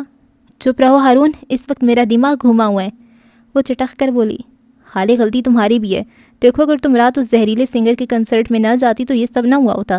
غضب خدا کا اتنا بے سرا تھا کہ اب تک میرے کانوں سے خون رس رہا ہے۔ وہ باقاعدہ کانوں کو ہاتھ لگاتی ہوئی کہہ رہا تھا، اتنا ہی خون نکل رہا ہے تو چلو ڈونیٹ کراتے ہیں، لیکن خبردار جو میرے فیوریٹ سنگر کو کچھ کہا ہو ہارون۔ اس نے انگلی اٹھا کر تنبیہ کی تھی۔ خدا کا خوف کرو حالے، اس کی آواز اس کی اپنی ماں کو نہیں پسند، محلے والے اس کی آواز سن کر کانوں میں روئی ٹھونس لیتے ہیں، اور تم اسے اپنا فیوریٹ کہہ رہی ہو۔ ہارون کو صدمہ ہی تو لگا تھا۔ اللہ اللہ ہارون کتنے جلتے ہو تم اس سے، اتنے عرصے سے تم نے کتنا بغض پال رکھا ہے اس کے خلاف، مجھے تو یقین نہیں آ رہا۔ وہ دونوں اس امتحان میں فیل ہو گئے تھے، لیکن یہ سنگر زیادہ اہم تھا۔ ہاں ہاں بالکل، جلتا ہی تو میں ہوں اس سے، یہ رنگ دیکھو میرا، ذرا دیکھو ذرا۔ اس نے اپنا ہاتھ آگے کیا۔ یہ رنگ پہلے سانولا نہیں تھا، میں تو اس سنگر سے جل جل کر سانولا ہو گیا ہوں، ورنہ تو گورے بھی مجھے گورا گورا کہہ کہہ کر چڑھاتے تھے، جلوں گا اس سے۔ ہاں حالے بس چپتی نظروں سے اس کو دیکھتی رہی۔ اب کہ ہارون دھیما پڑ گیا۔ اچھا نا، فیل تو میں بھی ہوا ہوں نا، اگر انکل یا پاپا کو بتایا تو وہ دونوں ہمارا ناردرن ایریاز کا ٹور بین کر دیں گے۔ اب فیل ہو گئے تو ہو گئے، اور ویسے بھی شاعر نے کیا خوب کہا ہے، گرتے ہیں گھڑ سوار ہی میدان میں۔ اس کے اتنے فلسفیانہ انداز میں کہنے پر حالے ہنس پڑی۔ گھڑ سوار نہیں، شہ سوار ہوتا ہے، وہ ہنستی بھی بولی۔ اس کو ہنستے دیکھ کر ہارون بھی مسکرا دیا۔ اب کیا کرنا ہے؟ ہارون اب قدرے ریلیکس ہو گیا تھا، حالے بھی پرسکون سی تھی، ویسے بھی فیل ہونا اس کے لیے کوئی نئی بات نہیں تھی، ہر دفعہ لکھنے کے بعد فیل ہوتی تھی، اس بار بغیر لکھے فیل ہو گئی۔ کرنا کیا ہے، چلو کھانا کھاتے ہیں۔ اس نے ریلیکس ہو کر سر سیٹ کی پشت سے ٹکا دیا۔ بل نہیں دے رہا میں؟ اچھا، وہ گاڑی سٹارٹ کرتی ہوئے بولا تھا۔ بل تو میرے ماموں بھی دیں گے، وہ مسکراہٹ دبا کر بولی۔ صاف صاف کہو نا، بل تو تمہارا باپ بھی دے گا، وہ جل کر بولا۔ سمجھدار کے لیے اشارہ کافی ہوتا ہے، حالے نے اسے مزید تپایا۔ زوجہ بات سنو، لیل کی آواز پہ وہ چونک سی گئی۔ کہ الفا کے خیالوں میں گم ہو؟ الفا کون؟ حالے غائب دماغی سے بولی۔ میرا نہ ہونے والا شوہر، لیل نے مسکرا کر بتایا۔ حالے نہ چاہتی ہوئی بھی مسکرا دی، پھر کاغذات پہ جھک گئی۔ ٹوٹی ہوئی دوستی کھوئی ہوئی یادداشت کی طرح ہوتی ہے، کبھی ایک منظر یاد آتا ہے تو کبھی دوسرا۔ ہارون شاہد اسے یاد آتا تھا، اور بہت بری طرح یاد آتا تھا۔ اس کے بغیر زندگی میں کوئی رنگ نہیں تھا، لیکن وہ اس تعلق کو نہیں جوڑے گی، یہ طے تھا۔ وہ بلا مقصد گاڑی کو سڑکوں پہ دوڑاتا پھر رہا تھا، دل میں جیسے آگ سی لگ گئی تھی، کسی پل چین نہیں آ رہا تھا۔ گاڑی میں اے سی کے باوجود اسے گرمی لگ رہی تھی، گھٹن ہو رہی تھی، اس کی آنکھیں بری طرح بے قرار تھیں، لب سختی سے آپس میں پیوست کر رکھے تھے، بازو کی نسیں معمول سے زیادہ ابھری ہوئی تھیں، آنکھیں سرخی مائل ہو رکھی تھیں، وہ بہت بری طرح ڈسٹرب تھا۔ بلاخر ایک نسبتاً سنسان سڑک پہ اس نے گاڑی روک دی اور تھک کر سر کو اسٹیئرنگ پہ گرا دیا۔ اس کا دل چاہا تھا کہ دھاڑے مار مار کر روئے، لیکن چاہنے کے باوجود اس کی آنکھوں سے ایک قطرہ بھی نہ نکلا۔ تم وہاں نہیں جاؤ گی عمر، وہ ہلکے سے بڑبڑایا۔ تم نے ساری زندگی اسی طرح گزاری ہے، اب باقی کی زندگی بھی گزار لوگے۔ اس کی آواز سرگوشی جیسی تھی، لیکن اس سرگوشی میں بے بسی تھی۔ پلیز مت جاؤ عمر، پلیز، وہ اپنی منت کر رہا تھا، وہ بے بسی کی انتہا کو پہنچا ہوا تھا۔ میں نے کہا نا تم نہیں جاؤ گے۔ اب کہ وہ سیدھا ہو کر بری طرح دھاڑا۔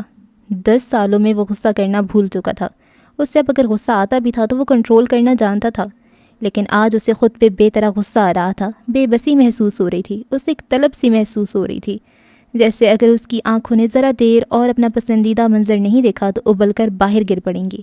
غصے سے اس کی کن پٹی کی رگ پھڑکنے لگی تھی، اس کی سماعتوں میں دور کہیں نفیسہ حیات کی آواز گونجنے لگی۔ 12 سالہ عمر ان کے سامنے بیٹھا تھا، پھولے ہوئے گال غصے سے سرخ ہو رہے تھے۔ آنکھیں بند کرو عمر، وہ اس سے کہہ رہی تھیں، اور عمر نے نہ چاہتی ہوئی بھی آنکھیں بند کر لیں، ہونٹ ابھی تک بھینچ رکھے تھے۔ پڑھو، اعوذ باللہ من الشیطان الرجیم، وہ زیر لب بڑبڑایا، جلتی آنکھوں کو جیسے سکون ملا۔ دوبارہ پڑھو، وہ عورت دہرا رہی تھی اور وہ بچہ کسی مؤکد مرید کی طرح دہرا رہا تھا۔ اعوذ باللہ من الشیطان الرجیم۔ اس عورت نے ایک بار پھر دہرایا۔ گاڑی کے نشست سے ٹیک لگائے عمر نے بھی بے اختیاری کی کیفیت میں دہرایا، اعوذ باللہ من الشیطان الرجیم۔ اب کہ بھینچی ہوئی مٹھی خود بخود کھل گئی، تنے اعصاب ڈھیلے پڑنے لگے۔ اعوذ باللہ من الشیطان الرجیم سے آنکھوں والی معتبر عورت پڑھتی جا رہی تھی۔ گاڑی میں بیٹھا عمر حیات اس کے پیچھے پیچھے دہرا رہا تھا جیسے وہ اس کے سامنے بیٹھی ہو، اعوذ باللہ من الشیطان الرجیم۔ اب کہ جلتی ہوئے دل پہ جیسے پھوار پڑ گئی، عمر کو لگا جیسے اس کی روح تک پرسکون ہو گئی ہو۔ اس نے کندھے ڈھیلے چھوڑ دیے، سختی سے پیوست لبوں کو آزاد کیا، کن پٹے کی پھڑکتی رگ اب تھم چکی تھی۔ عمر کا رواں رواں پرسکون ہو گیا تھا۔ اللہ نے اسے شیطان مردود کے دلائے غصے سے پناہ دے دی تھی۔ غصہ حرام ہے اور ہم سے حرام کام کون کرواتا ہے؟ شیطان۔ اور جس دن ہمارا ایمان اس ایک سطر پہ ہو گیا، ہمیں کسی پیر بابا کے تعویذ یا لمبے لمبے وظیفہ رٹنے کی ضرورت نہیں ہوگی۔ دنیا میں غصے کی وجہ سے ہونے والے شر اور فساد ختم ہو جائیں گے۔ وہ تھوڑی دیر تک بیٹھا لمبے لمبے سانس لیتا رہا۔ گاڑی کو ایک ایسی منزل کی جانب موڑ دیا جہاں وہ 10 سالوں میں کئی بار جاتا رہا تھا، کبھی غصے سے تو کبھی بے بسی سے، کبھی طلب کے ہاتھوں مجبور ہو کر تو کبھی فطری محبت کے ہاتھوں مجبور ہو کر۔ وہ جس جگہ جا رہا تھا وہ واحد جگہ تھی جہاں اس انسان کے سارے جذبات جاگ جاتے تھے، غصہ، ناراضگی، بے بسی، تلخی، محرومیاں۔ یہاں جا کر عمر ہر بار ایک نئے جذبے سے آشکار ہوتا تھا۔ تقریباً آدھا گھنٹہ ڈرائیو کے بعد وہ ایک فینسی مردانہ بوتیک کے سامنے کھڑا تھا۔ گلاس وال سے اندر کا سارا منظر نظر آتا تھا۔ وہ اپنی گاڑی سے اتر آیا، شیشے کے دروازے اس کے آتے ہی کھولے گئے۔ وہ خاموشی سے اطراف میں دیکھتا ہوا آگے آیا۔ سر، میں آپ کی کیا مدد کر سکتا ہوں؟ سیلز مین نے شائستگی سے پوچھا۔ عمر نے فی الحال کچھ نہیں کہہ کر اسے ایک طرف کر دیا۔ وہ کوئی نیا لڑکا تھا جس نے عمر سے یہ سوال کیا تھا۔ اگر کوئی پرانا ورکر ہوتا تو عمر کو ایک نظر دے کر پھر اپنے کام میں مصروف ہو جاتا۔ وہ جانتے تھے یہ آدمی کبھی بھی یہاں سے کچھ خریدنے نہیں آتا۔ وہ بس یہاں کے ہیڈ درزی کو تھوڑی دیر تک دیکھتا رہتا اور جب اس آدمی کی نظر اس پہ پڑتی پھر یا تو عمر فوراً وہاں سے نکل جاتا یا پھر ان دونوں کے درمیان ایک بہت بڑا جھگڑا ہوتا جس میں عمر بولتا رہتا اور وہ بوڑھا آدمی نم آنکھوں سے اس کو سنتا جاتا۔ وہ متلاشی نظروں سے یہاں وہاں دیکھ رہا تھا۔ بالآخر اسے اپنی دائیں طرف ایک شیشے کے چھوٹے سے کیبن میں وہ آدمی نظر آ ہی گیا۔ اس کے ہاتھ میں درزیوں والا انچی ٹیپ تھا۔ وہ دراز قد تھا، بالکل عمر کی طرح۔ اس کی رنگت صاف تھی، بالکل عمر کی طرح۔ اس کی ناک کھڑی تھی، بالکل عمر کی طرح۔ اس کے بال گھنے تھے، اس عمر میں بھی اتنے ہی گھنے، بالکل عمر کی طرح۔ اس کے کندھے چوڑے تھے لیکن جھکے ہوئے۔ یہ آدمی عمر جیسا ہو کر بھی اس کے جیسا نہیں تھا۔ اس کے بال کلموں سے سفید ہو گئے تھے، شیو ہلکی بڑی ہوئی تھی، اس کا صاف رنگ سرخ و سفید رنگت میں بدل رہا تھا۔ عمر بے اختیار سا اس کو دیکھے گیا۔ اس آدمی کے سینے پہ ایک نیم پلیٹ لگی تھی، وحاج علی خان۔ عمر یہاں سے وہ نام نہیں دیکھ سکتا تھا، اس کے حلق میں کچھ اٹکا تھا، اس کی ٹانگیں لرزنے لگی تھیں۔ تم اسے دیکھ چکے ہو، اب تمہیں جانا چاہیے۔ جاؤ عمر، اب جاؤ، وہ خود سے کہہ رہا تھا، خود کو جانے پہ مجبور کر رہا تھا۔ بوڑھا وحاج محو سا اپنے سامنے کھڑے لڑکے کے کوٹ کا ناپ لے رہا تھا۔ دفتن وہ رکا، اسے اپنے چہرے پہ کسی کی شناسا نرزوں کا ارتکاز محسوس ہوا۔ اس نے ناپ چھوڑ کر مڑ کر دیکھا، اس نے نظریں اٹھا کر دیکھا، سامنے اس کا بیٹا کھڑا تھا۔ وہ اسی کی طرف دیکھ رہا تھا۔ وحاج کی آنکھوں میں بے شمار پانی بھرنے لگا، وہ زخمی سا مسکرایا۔ اس کے دونوں گالوں میں گڑھے پڑے تھے۔ عمر بے اختیار اسے دیکھتا رہا، پلک جھپکے بغیر، سانس لیے بغیر۔ اسے لگا تھا وہ اپنا عکس دیکھ رہا ہے۔ وحاج بھی آنکھوں میں ہزار حسرتیں لیے اسے دیکھتا رہا۔ اس کی آنکھیں نم ہونے لگی تھیں۔ وہ منظر مکمل تھا۔ اے اندھا ہے کیا؟ کب سے کھڑا کر رکھا ہے؟ ناپ لینی ہے یا جاؤں؟ اسی وقت سامنے کھڑے نوجوان نے ناراضگی سے اس بوڑھے آدمی کو دھکا سا دیا۔ وہ تن و من سا تھا، ذرا سا لڑکھڑایا لیکن گرا نہیں۔ اس نے نوجوان کو نہیں دیکھا، اس نے بے قرار ہو کر ایک بار پھر عمر کی جانب دیکھا۔ اسے ڈر تھا کہ کہیں یہ منظر کہیں کھو نہ جائے۔ عمر کی آنکھوں میں جیسے مرچیں بھر گئیں۔ وہ بجلی کسی تیزی سے اندر کی طرف پڑا، لڑکے کو کالر سے کھینچ کر اس کا رخ اپنی جانب موڑا اور اپنے فولادی ہاتھ کا ایک زوردار مکہ اس کے جبڑے پہ دے مارا۔ اس نوجوان کو لگا تھا جیسے اس کے جبڑے کی ساری رگیں تک ہل گئی ہوں۔ عمر نے اگلے لمحے اسے سنبھلنے کا موقع دیے بغیر ایسے ہی مکہ اس کے پیٹ پہ دے مارا۔ وہ درد سے دوہرا ہو کر گر پڑا اور پھر سیدھا ہوتے ہوئے فوراً اٹھ کر باہر کی طرف بھاگا۔ عمر نے اسے پکڑنے کی کوشش نہیں کی۔ وہ باہر نکل کر بکتا جھکتا وہاں سے نکلتا چلا گیا۔ آس پاس کھڑے دوسرے لوگ بھی جمع ہو گئے تھے۔ تم ٹھیک ہو نا بیٹا؟ اس کی آواز اپنے بیٹے سے زیادہ خوبصورت تھی، فکر مند تھی۔ میری ماں پہ تو آپ کا ہاتھ بہت تیزی سے چلتا تھا، یہاں کیا ہو گیا؟ کہ ہاتھوں میں وہ جان نہیں رہی یا پھر نوکری کے چھوٹ جانے کا خوف تھا؟ وہ ان کے قریب کھڑا تلخی سے کہہ رہا تھا، البتہ اس کی آواز بلند نہیں تھی۔ جواب میں وحاج نے کچھ کہنا چاہا لیکن عمر مڑ گیا۔ وہ مزید اس آدمی کو نہیں سن سکتا تھا۔ عمر میری بات سنو بیٹے، رک جاؤ۔ وہ اس کے پیچھے آیا تھا۔ تھوڑی دیر میرے پاس بیٹھ جاؤ بیٹا، تھوڑی دیر رک جاؤ پلیز۔ وہ جتنا چاہے مرضی تیز قدم اٹھا لیں، اپنے جوان بیٹے کا مقابلہ نہیں کر سکتے تھے۔ وہ تیز تیز قدم اٹھاتا باہر نکل گیا۔ وہ ہاتھ گرتا پڑتا اس کے پیچھے جا رہا تھا، اسے بلا رہا تھا۔ عمر میری بات سنو بیٹے، میری بات تو سن لو۔ وہ رو رہے تھے، اسے پکار رہے تھے، لیکن عمر جانتا تھا کہ وہ اگر رک گیا تو پتھر بن جائے گا۔ سو وہ نہیں رکا۔ وہ باہر کھڑی اپنی گاڑی میں بیٹھا اور ایک لمحہ ضائع کیے بغیر گاڑی زن سے بھگاتا آگے لے گیا۔ پیچھے کھڑا وہ شخص پچھتاووں میں گھرا کھڑا رہ گیا۔ پچھتاوے اس کے لیے نئے نہیں تھے، وہ انہیں 28 سالوں سے جھیل رہا تھا اور آج تک ان کا یوز ٹو نہیں ہو سکا تھا۔ اس کی روح آج بھی پہلے دن کی طرح زخمی تھی، اس کی آنکھیں آج بھی پہلے دن کی طرح نم تھیں۔ امریکہ کے شہر نیو یارک کے ایک نائٹ کلب میں اس وقت رنگینیاں عروج پہ تھیں۔ بارٹینڈر کی کرسی پہ بیٹھا یاقوت مرزا بری طرح جھنجھلایا ہوا تھا۔ سیاہ شرٹ اور جینز کے اوپر سیاہ جیکٹ پہنے، بالوں کو جل سے سیٹ کی اور چہرے پہ بیزاری طاری کیے وہ اس وقت وجیح لگ رہا تھا۔ دفتن اس کا موبائل بجنے لگا، ڈیڈ کالنگ۔ اس کے چہرے پہ پھیلی بیزاری ایک لمحے کو غائب ہوئی۔ اس نے لپک کر موبائل اٹھایا، کال اٹینڈ کی اور میوزک کے شور سے بچنے کے لیے یہاں سے نکلتے گیا۔ چلتے ہوئے وہ کلب کے داخلی دروازے تک آ گیا۔ موبائل جل بجھ کر بند ہو گیا تھا۔ اس نے خود کال ملائی جو کہ فوراً ریسیو ہو گئی۔ ہیلو ڈیڈ، پلیز مجھے واپس بلا لیں۔ وہ چھوٹتے ہی بولا، بکو مت، یہ بتاؤ کیسے ہو؟ انہوں نے جھڑک دیا۔ میں کیسا ہو سکتا ہوں یار، یہاں اکیلے رہ کر کیسا ہو سکتا ہوں میں کچھ نہیں جانتا، مجھے بس واپس بلا لیں۔ وہ بری طرح تپ گیا تھا۔ بکواس مت کرو یاقوت، اگر تم نے یہاں آنے کی دوبارہ بات کی تو میں اپنے ہاتھوں سے تمہارا گلا دباؤں گا۔ یہاں جو تم گند پھیلا کر گئے تھے نا، اس کو سمیٹنے میں بہت وقت لگے گا، اور ویسے بھی جو رنگینیاں تمہیں چاہیے تھیں وہاں تو آسانی سے سب مل رہا ہوگا۔ آخر میں ان کا لہجہ تنزیہ ہوا تھا۔ چند مزید باتوں اور دھمکیوں کے بعد بالآخر اس نے اپنے باپ کی بات مان لی تھی۔ نرمین کیسی ہے؟ آخر میں اس نے بڑے ہی کوئی سرسری لہجے میں پوچھا تھا۔ مر گئی ہے۔ آگے سے انہوں نے اتنی سختی سے کہا کہ یاقوت ٹھہر سا گیا۔ کم از کم تمہارے لیے وہ مر گئی ہے، اب فون رکھو اور آئندہ اس لڑکی کا نام اپنے منہ سے نہ نکالنا۔ وہ ایسے سرد، ایسے دو ٹوک لہجے میں بولے تھے کہ یاقوت کو بھی اختیار ان سے خوف محسوس ہوا۔ کال کٹ چکی تھی لیکن یاقوت وہیں بے دم کھڑا رہا۔ اپنا بدلہ لیتی بھی وہ اپنی آزادی کھو چکا تھا۔ کیا تم ٹھیک ہو؟ یہ وہ پہلا سوال تھا جو ہارون نے عمر کو دیکھتے ہوئے پوچھا تھا۔ اگر نہیں بھی ہوا تو کم از کم تمہیں نہیں بتاؤں گا، وہ تلخی سے کہتا گرم گرم کافی کو اپنے اندر انڈیلنے لگا۔ وہ دونوں ایک چھوٹے سے کیفے میں بیٹھے تھے۔ سفیر کے ساتھ یہ تم نے کیا ہے نا؟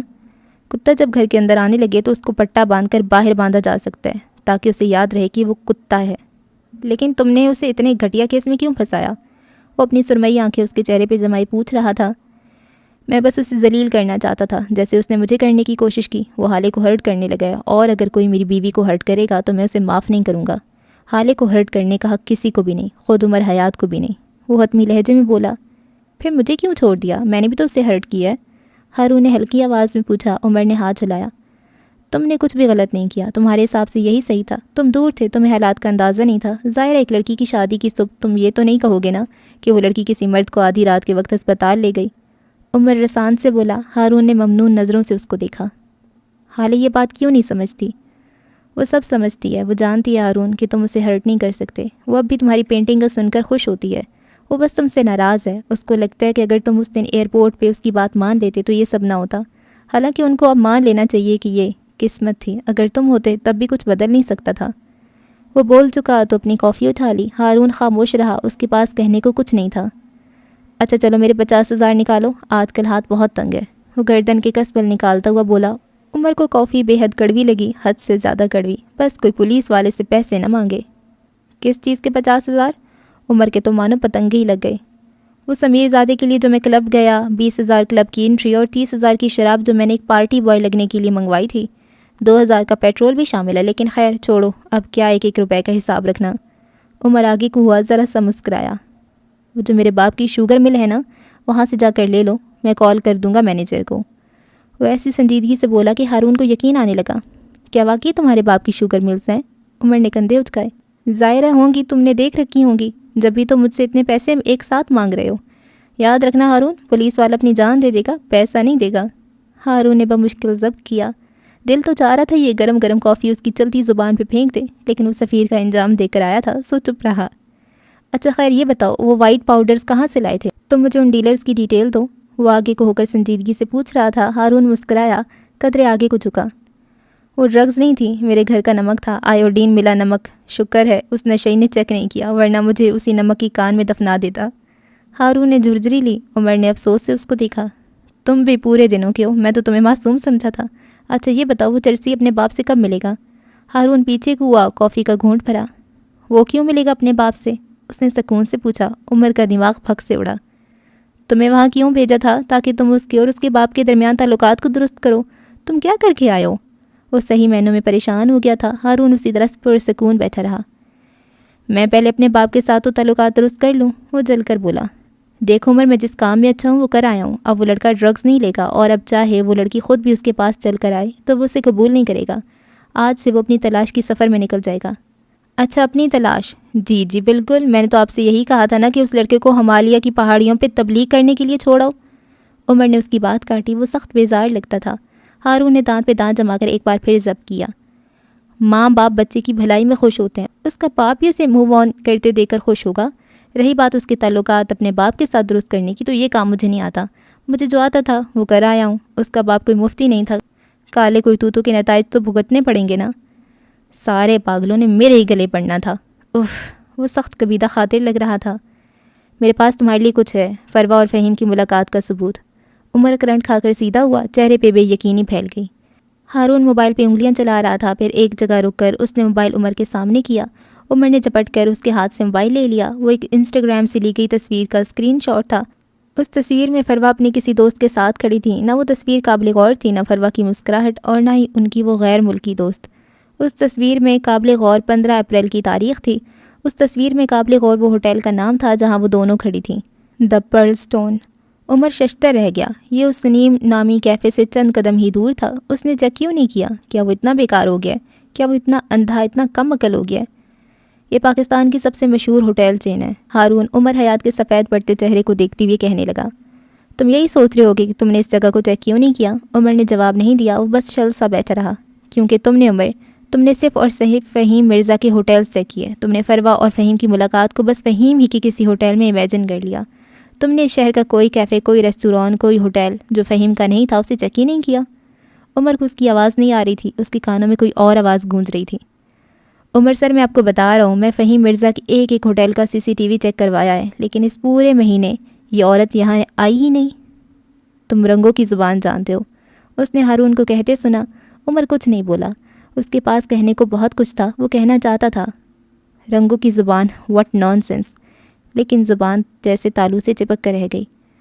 سبز رنگ کریٹیوٹی کا ہوتا ہے، اسی طرح اگر سبز رنگ کو گہرا سبز کر دو تو یہ جلن اور حسد کا رنگ بن جاتا ہے۔ وہ دونوں ایک ورک شاپس کی دکانوں سے بھری ہوئی سڑک پہ گاڑی کے اندر بیٹھے تھے۔ عمر نے اپنے موبائل پہ لوکیشن ڈالی اور اپنی لوکیشن کے آس پاس ایک بار پھر فہیم مرزا کا کوئی ہوٹل ڈھونڈنے لگا۔ نیلا رنگ اداسی کا رنگ ہوتا ہے، اس کی زبان سے بس اداس باتیں نکلتی ہیں۔ اگر نیلے رنگ کو زیادہ گہرا کر دو تو وہ مسلسل جاری رہنے والے غم کی بات کرتا ہے۔ اس کی آنکھوں کے سامنے اب اسپتال کے بیڈ پہ لیٹے معراج سلطان تھے۔ کیا تم جانتے ہو عمر یہ سب کس نے کیا ہے؟ فہیم مرزا نے، اور اس نے یہ سب مسز شمس کے کہنے پہ کیا ہے۔ تم ایسا کیسے کہہ سکتے ہو؟ کیا تمہارے پاس کوئی ثبوت ہے؟ سیاہ رنگ طاقت کا رنگ ہوتا ہے، جنون کا رنگ ہوتا ہے، پیشن، ایمبیشن کا رنگ ہوتا ہے۔ عمر، انتقام کو جنون مت بناؤ، فکر مند سا سردار کہہ رہا تھا۔ میں تم اس جنون کی بھینٹ چڑھنے نہیں دے سکتا، میرے لیے تم اہم ہو، صرف تم۔ سرخ رنگ، یہ انتقام کا رنگ ہوتا ہے، خون کا رنگ، بدلے کا رنگ۔ یہ رنگ جب آپ کی آنکھوں کے سامنے آ جاتا ہے تو بہت عرصے تک کوئی دوسرا رنگ نظر نہیں آتا۔ یہ رنگ اپنی بات کرواتا ہے، یہ انسان کی آنکھوں کے آگے گھومتا رہتا ہے۔ سرخ جوڑا ہو، سرخ برتن ہو، سرخ عمارت ہو یا پھر سرخ خون، سرمئی آنکھوں والا لڑکا کہہ رہا تھا، اور عمر سانس روکے سن رہا تھا۔ تم نے عمر انتقام کو جنون بنا لیا، تم نے آنکھوں کے آگے سرخ رنگ رکھ لیا، تم نے صرف ایک رنگ کی سنی، پھر باقی سارے رنگوں نے بولنا چھوڑ دیا۔ انہوں نے منہ سی لیے۔ رنگ بہت پوزیسو ہوتے ہیں، اگر تم ان کو وہ توجہ نہیں دو گے جو کہ وہ ڈیزرو کرتے ہیں تو پھر وہ روٹھ جاتے ہیں۔ تم نے رنگوں کو خود سے ناراض کر دیا ہے۔ اپنی آنکھوں کے آگے سے سرخ رنگ کی پٹی ہٹاؤ، اپنے سارے باقی رنگوں کو بولنے دو، ورنہ سرخ رنگ تمہاری رگوں میں سرایت کر جائے گا، اور تمہاری رگوں میں پہلے سے ایک سرخ رنگ موجود ہے۔ اگر دنیا میں ایک جیسی چیزیں دو ہو جائیں تو ایک کو ختم کر لینا چاہیے۔ اب تم سوچو، تم خود کو ختم کرو گے یا پھر اس انتقام کے رنگ کو؟ تمہیں یہ تصویر کہاں سے ملی؟ کافی دیر بعد عمر نے سوال کیا۔ جواب میں ہارون نے کل فروا کے ساتھ ہونے والی اپنی ملاقات کا سارا احوال سنا دیا۔ تم نے اس بوڑھی فتنہ کے ماتھے پہ گن رکھ دی۔ براوو ہارون براوو، آج تو تم نے میرا دل جیت لیا۔ کیا تھا جو ٹریگر بھی دبا دیتے، ایک عذاب سے تو جان چھوٹ جاتی۔ آخر میں وہ ذرا افسوس سے بولا تھا جبکہ ٹریگر کے نام پہ ہارون کو کچھ یاد آیا۔ میں ضرور ٹریگر دبا دیتا عمر، اگر اس پستول میں گولیاں ہوتی۔ تم نے مجھے خالی پستول دیا، تمہیں میرے ساتھ اسکیم کرتی ہوئی شرم نہیں آئی؟ عمر نے ڈٹھائی سے سر کھجایا۔ ہاں، تمہیں پستول میں گولیاں ڈال کر دیتا تاکہ تم اس کو مار دو اور مقدمہ مجھ پہ چلے۔ تمہارا باپ تو تمہیں چھڑا لے گا، مجھے کون چھڑوائے گا؟ وہ جلے کٹے انداز میں بولا۔ تمہارا باپ؟ ہارون نے فوراً جواب دیا۔ تمہیں بچانے تمہارا باپ آئے گا؟ عمر کے تاثرات بدل گئے، مٹھی ایک بار پھر بھینچ گئی، ماتھے پہ سلوٹوں کا جال سا بچھ گیا۔ تم نے بتایا نہیں، تمہیں یہ تصویر کہاں سے ملی؟ اس نے بات بدل دی۔ ہارون سمجھ گیا کہ وہ اس بارے میں بات نہیں کرنا چاہتا۔ میں نے فروا آنٹی کا موبائل اٹھا لیا تھا، پھر میں نے جب سارا موبائل چیک کیا تو مجھے یہ تصویر ملی۔ میں نے اس عورت کا انسٹاگرام چیک کیا اور وہاں سے مجھے فروا اور اس عورت کی باقی تصاویر مل گئیں۔ لیکن کیا ثبوت ہے کہ فہیم مرزا سے ملنے گئی تھی؟ وہ اپنی اس غیر ملکی دوست سے ملنے بھی تو جا سکتی ہے۔ عمر اب کے مشکوک ہوا۔ ہارون آگے ہوا۔ میں نے ہوٹل کی فوٹیج نکلوائی ہے، جس سویٹ میں فروا گئی تھی اسی سویٹ میں تھوڑی دیر بعد فہیم مرزا بھی گیا تھا۔ اس نے بولتی ہوئے موبائل پہ انگلیاں چلاتی ہوئے ایک فوٹیج عمر کے سامنے رکھی۔ وہ بغور اس ویڈیو کو دیکھے گیا۔ ہارون نے کہنا جاری رکھا۔ اس کے ساتھ وہ سنہری آنکھوں والا لڑکا بھی تھا۔ کیا نام ہے اس کا؟ اس نے ذہن پہ زور دینا چاہا۔ ہاں نو، یہی نام ہے اس کا۔ میں جانتا ہوں اس کو، حالے بھی جانتی ہے۔ وہ فہیم کے بیٹے کا گارجین ہے۔ اس کے بیٹے کا نام یاقوت مرزا ہے۔ حالے اور یاقوت ایک بار شاپنگ مال میں الجھ پڑے تھے، مجھے سب یاد ہے۔ اگر تم میرے اغوا میں شامل نہیں بھی ہو تو میں تمہاری دشمنی کی زد میں آئی ہوں۔ کیا ہو اگر وہ جان لے کہ وہ اپنی دشمن کی زد میں آئی ہے؟ وہ بتا رہا تھا اور عمر آنکھیں چھوٹی کیے سنے جا رہا تھا۔ نہ میرا ڈرائیور ڈسٹریکشن تھا، نہ فروا نے میری سم کے ذریعے مجھے استعمال کیا۔ اس پہیلی کو سلجھانے میں اتنا وقت صرف اس لیے لگا کیونکہ تم اس پہیلی میں خود کو شامل کیے ہوئے تھے۔ تم نے اپنے دماغ پہ زیادہ زور دے رکھا تھا۔ تم اس کیس کو عمر حیات بن کر حل کر رہے تھے، حالانکہ فروا کے پلان میں تو تم تھے ہی نہیں۔ تمہیں خود کو باہر نکال کر سوچنا تھا۔ فروا کسی کو بھی پھنسا نہیں رہی تھی، وہ بس محتاط تھی، اس لیے اس نے میری سم اور میرا ڈرائیور استعمال کیا۔ وہ اس کیفے میں ہی جانے والی تھی، لیکن مہر سے ملنے ہوٹل اس سے قریب پڑتا تھا، وہاں جانا اس کے لیے کوئی دقت کی بات نہیں تھی۔ خیر اب یہ مسئلہ حل ہو چکا ہے، عذاب ختم ہوا۔ ہارون نے ہاتھ جھاڑے۔ تمہیں یہ سب حالے کو دکھانا چاہیے، وہ تمہیں معاف کر دے گی، تم دونوں ایک اچھی زندگی گزار سکتے ہو۔ آخر میں ہارون نے سادگی سے کہا تھا، البتہ حلق میں کچھ بہت اٹکا تھا۔ وہ کسی اور کے ساتھ زندگی گزارے، اس خیال سے ہی جان جاتی تھی۔ یاقوت مرزا کو بھی میں جانتا ہوں، میں نے اس کی پارٹی پہ ریڈ ڈالا تھا، اس کی ڈرگز اور شراب ضبط کر لی تھی۔ پھر تو صاف ظاہر ہے کہ یاقوت اس سب میں شامل ہے۔ ہارون فوراً بولا تھا۔ یاقوت نہیں، وہ دماغ سے نہیں سوچتا، اس کا ریموٹ نو کے ہاتھ میں ہے۔ یاقوت بس ایک بد دماغ بگڑا ہوا رئیس سادہ ہے، اس کے لیے سارے فیصلے نو لیتا ہے، اور فہیم مرزا کبھی بھی اپنے بیٹے کو اس سب میں نہیں گھسیٹے گا۔ معاملہ کچھ اور ہے، میں نو مرزا سے ملنے جاؤں گا۔ میں ساتھ آؤں گا، وہ ترکی بترکی بولا۔ عمر چند ثانیہ اس کو دیکھتا رہا۔ تم یہ سب کیوں کر رہے ہو؟ ہارون نے سادگی سے کندھے اچکائے۔ کیا کر رہا ہوں؟ عمر نے اس کے چہرے کو دیکھتی اس کا موبائل اس کے سامنے کیا۔ یہ فوٹیج تمہیں رات کی 3 بجے موصول ہوئی، مطلب تم ساری رات خوار ہوئے ہو۔ یہ ہوٹل کوئی عام ہوٹل نہیں ہے، تم اس فوٹیج کے عوض ایک خطیر رقم بھرنی پڑی ہوگی۔ ہاں وہ الگ بات ہے کہ اگر تم مجھے لے جاتے تو میں تمہارا کام مفت میں کروا دیتا۔ ہارون دھیرے سے ہنس دیا، پھر عمر کو دیکھا۔ مجھے اس کے لیے اپنی نیندیں اڑانے کی عادت ہے۔ اسے رات کی 3 بجے کی وہ فون کال یاد آئی جب حالے عمر کو ہسپتال لے گئی تھی اور پھر ہارون کو کال کی تھی۔ وہ گہری نیند سے جاگا تھا اور منہ تک دھوئے بغیر باہر بھاگا تھا۔ مجھے اس کے لیے اور اس پہ اپنا پیسہ خرچ کرنے کی عادت ہے۔ اسے یاد آیا کس طرح وہ اکثر ایک دوسرے کے کھانے کی بل دیا کرتے تھے، کس طرح وہ ہر سالگرہ پہ حالے کو ڈائمنڈ گفٹ کیا کرتا تھا، کس طرح وہ اس کے لیے مہنگے مہنگے ہینڈ بیگز لایا کرتا تھا، اور کس طرح حالے کی تیز ڈرائیونگ کی وجہ سے اپنی گاڑی کے آئے دن لاکھوں روپے کی مرمت کروایا کرتا تھا۔ میں اسے کہا کرتا تھا کہ ساری دنیا بھی اگر تمہیں چھوڑ دے تو ہارون شاہد وہ واحد آدمی ہوگا جو تمہارے ساتھ کھڑا ہوگا۔ مجھے ہمیشہ لگتا تھا کہ ساتھ کھڑے ہونے کا مطلب ہوتا ہے کندھے سے کندھا ملا کر کھڑے ہونا اور دوست کی ہر مشکل کو آنے سے پہلے روک لینا۔ اس نے زور زور سے نفی میں سر ہلایا۔ عمر بغور اس کو سنتا رہا۔ مشکلات اللہ کی طرف سے ہوتی ہیں، انسان مشکل کو آنے سے نہیں روک سکتا، لیکن اس مشکل کے بعد درست فیصلے لے سکتا ہے، خود کو زیادہ نقصان سے بچا سک کر اپنے عزیز اپنے دوستوں کو صحیح مشورہ یا مدد دے سکتا ہے۔ میں وہی کر رہا ہوں۔ وہ میرے مشورے نہیں سنے گی، لیکن میں اس کی مدد کر سکتا ہوں اور میں کر رہا ہوں جتنا مجھ سے ہو سکتا ہے۔ میں اس کے لیے سب کروں گا، کیونکہ اگر ساری دنیا بھی اسے چھوڑ دے تو ہارون شاید اس کے ساتھ کھڑا ہوگا۔ انہیں بتا دو، کریڈٹ لو، تم نے ان کے لیے اتنا سب کچھ کیا ہے، اپنا وقت پیسہ توانائی خرچ کی ہے، اور سب سے زیادہ تم اس بوڑھی فتنہ کی نظر میں آ گئی ہو۔ تم نے ان کے لیے خود کو غیر محفوظ کر لیا ہے۔ حالے کو یہ سب پتہ ہونا چاہیے، ان کو پتہ ہونا چاہیے کہ تم ان کے لیے کتنی قربانی دے رہے ہو۔ ہارون مسکرایا تھا۔ دوستوں کے لیے کی جانے والی کوشش اور دی جانے والی قربانیاں ہر قسم کی خوشامد یا ستائش یا پھر سراہے جانے کی خواہش سے آزاد ہونی چاہیے۔ قربانیوں کا فخریہ ذکر ان کو بے توقیر کر دیتا ہے۔ محفل میں سنائی جانے والی قربانی پھر برہنہ ہو جاتی ہے، اس کی کوئی عزت نہیں رہتی۔ آپ نے اپنے دوست کے لیے جو کچھ بھی کیا وہ آپ کا فرض اور دوست کا حق تھا۔ دوست جانتا ہے تو ٹھیک ہے، اور اگر نہیں جانتا تو بھی ٹھیک ہے۔ آپ نے دوست کی مدد دوستی کی خاطر کی ہے، سراہے جانے کے لیے نہیں۔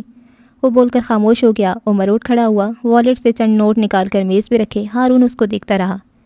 1 ہفتے بعد شاہتاج کبیر کے گھر جانا ہے، تیار ہو نا؟ عمر نے محض اس بات میں سر ہلا دیا، پھر رکا، قدرے جھکا اور ہلکی آواز کر لی۔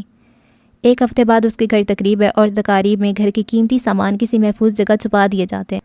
مجھے ان کی کمزوری چاہیے، اس لیے میں کل سے پہلے آج ان کے گھر جاؤں گا۔ وہ سیدھا ہو گیا۔ ہارون بس اس کو دیکھتا رہا، پھر وہ اس کی تقلید میں اٹھ کھڑا ہوا، میز کی ایک طرف سے گھوم کر آیا اور ہارون کے سامنے آ کر کھڑا ہوا۔ تمہیں اگر ان کے گھر کا راز چاہیے تو ان کا سب سے پرانا ملازم خریدو۔ امیروں کے گھروں کے ملازمین کے سینوں میں کئی راز دفن ہوتے ہیں۔ سب سے پرانا ملازم سب سے زیادہ وفادار ہوتا ہے، وہ کیوں بکے گا؟ عمر کے ابرو استفہامیہ انداز میں اٹھیں۔ ہارون دل کھول کر مسکرایا۔ وفاداری تو بکتا ہے، خریدنے کی چیز تو وفاداری ہی ہوتی ہے۔ جو دھوکے باز ہوگا اس سے کیا خریدو گے؟ دھوکا؟ تمہیں کیسے پتا؟ عمر متعجب ہوا۔ میں عمر حیات نہیں ہوں، لیکن کافی کچھ ہے جو مجھے پتہ ہوتا ہے۔ اصل میں ہم امیر ہیں نا، ساری زندگی آگے پیچھے ملازم دیکھیں، اتنا تو ہمیں پتہ ہی ہوتا ہے۔ تم اپنی جگہ صحیح ہو، تمہیں کیا پتہ ملازم کیا ہوتے ہیں، ہے نا؟ آخر میں وہ ایسی معصومیت سے بولا کہ عمر کلس کر رہ گیا۔ میں اپنے محلے کا سب سے امیر بچہ تھا، وہ جل کر بولا۔ ہارون ہاتھ جھلاتا آگے بڑھ گیا۔ عمر نے ڈھیر سارا غصہ اندر دبا لیا۔ سرمئی بلا نہ ہو تو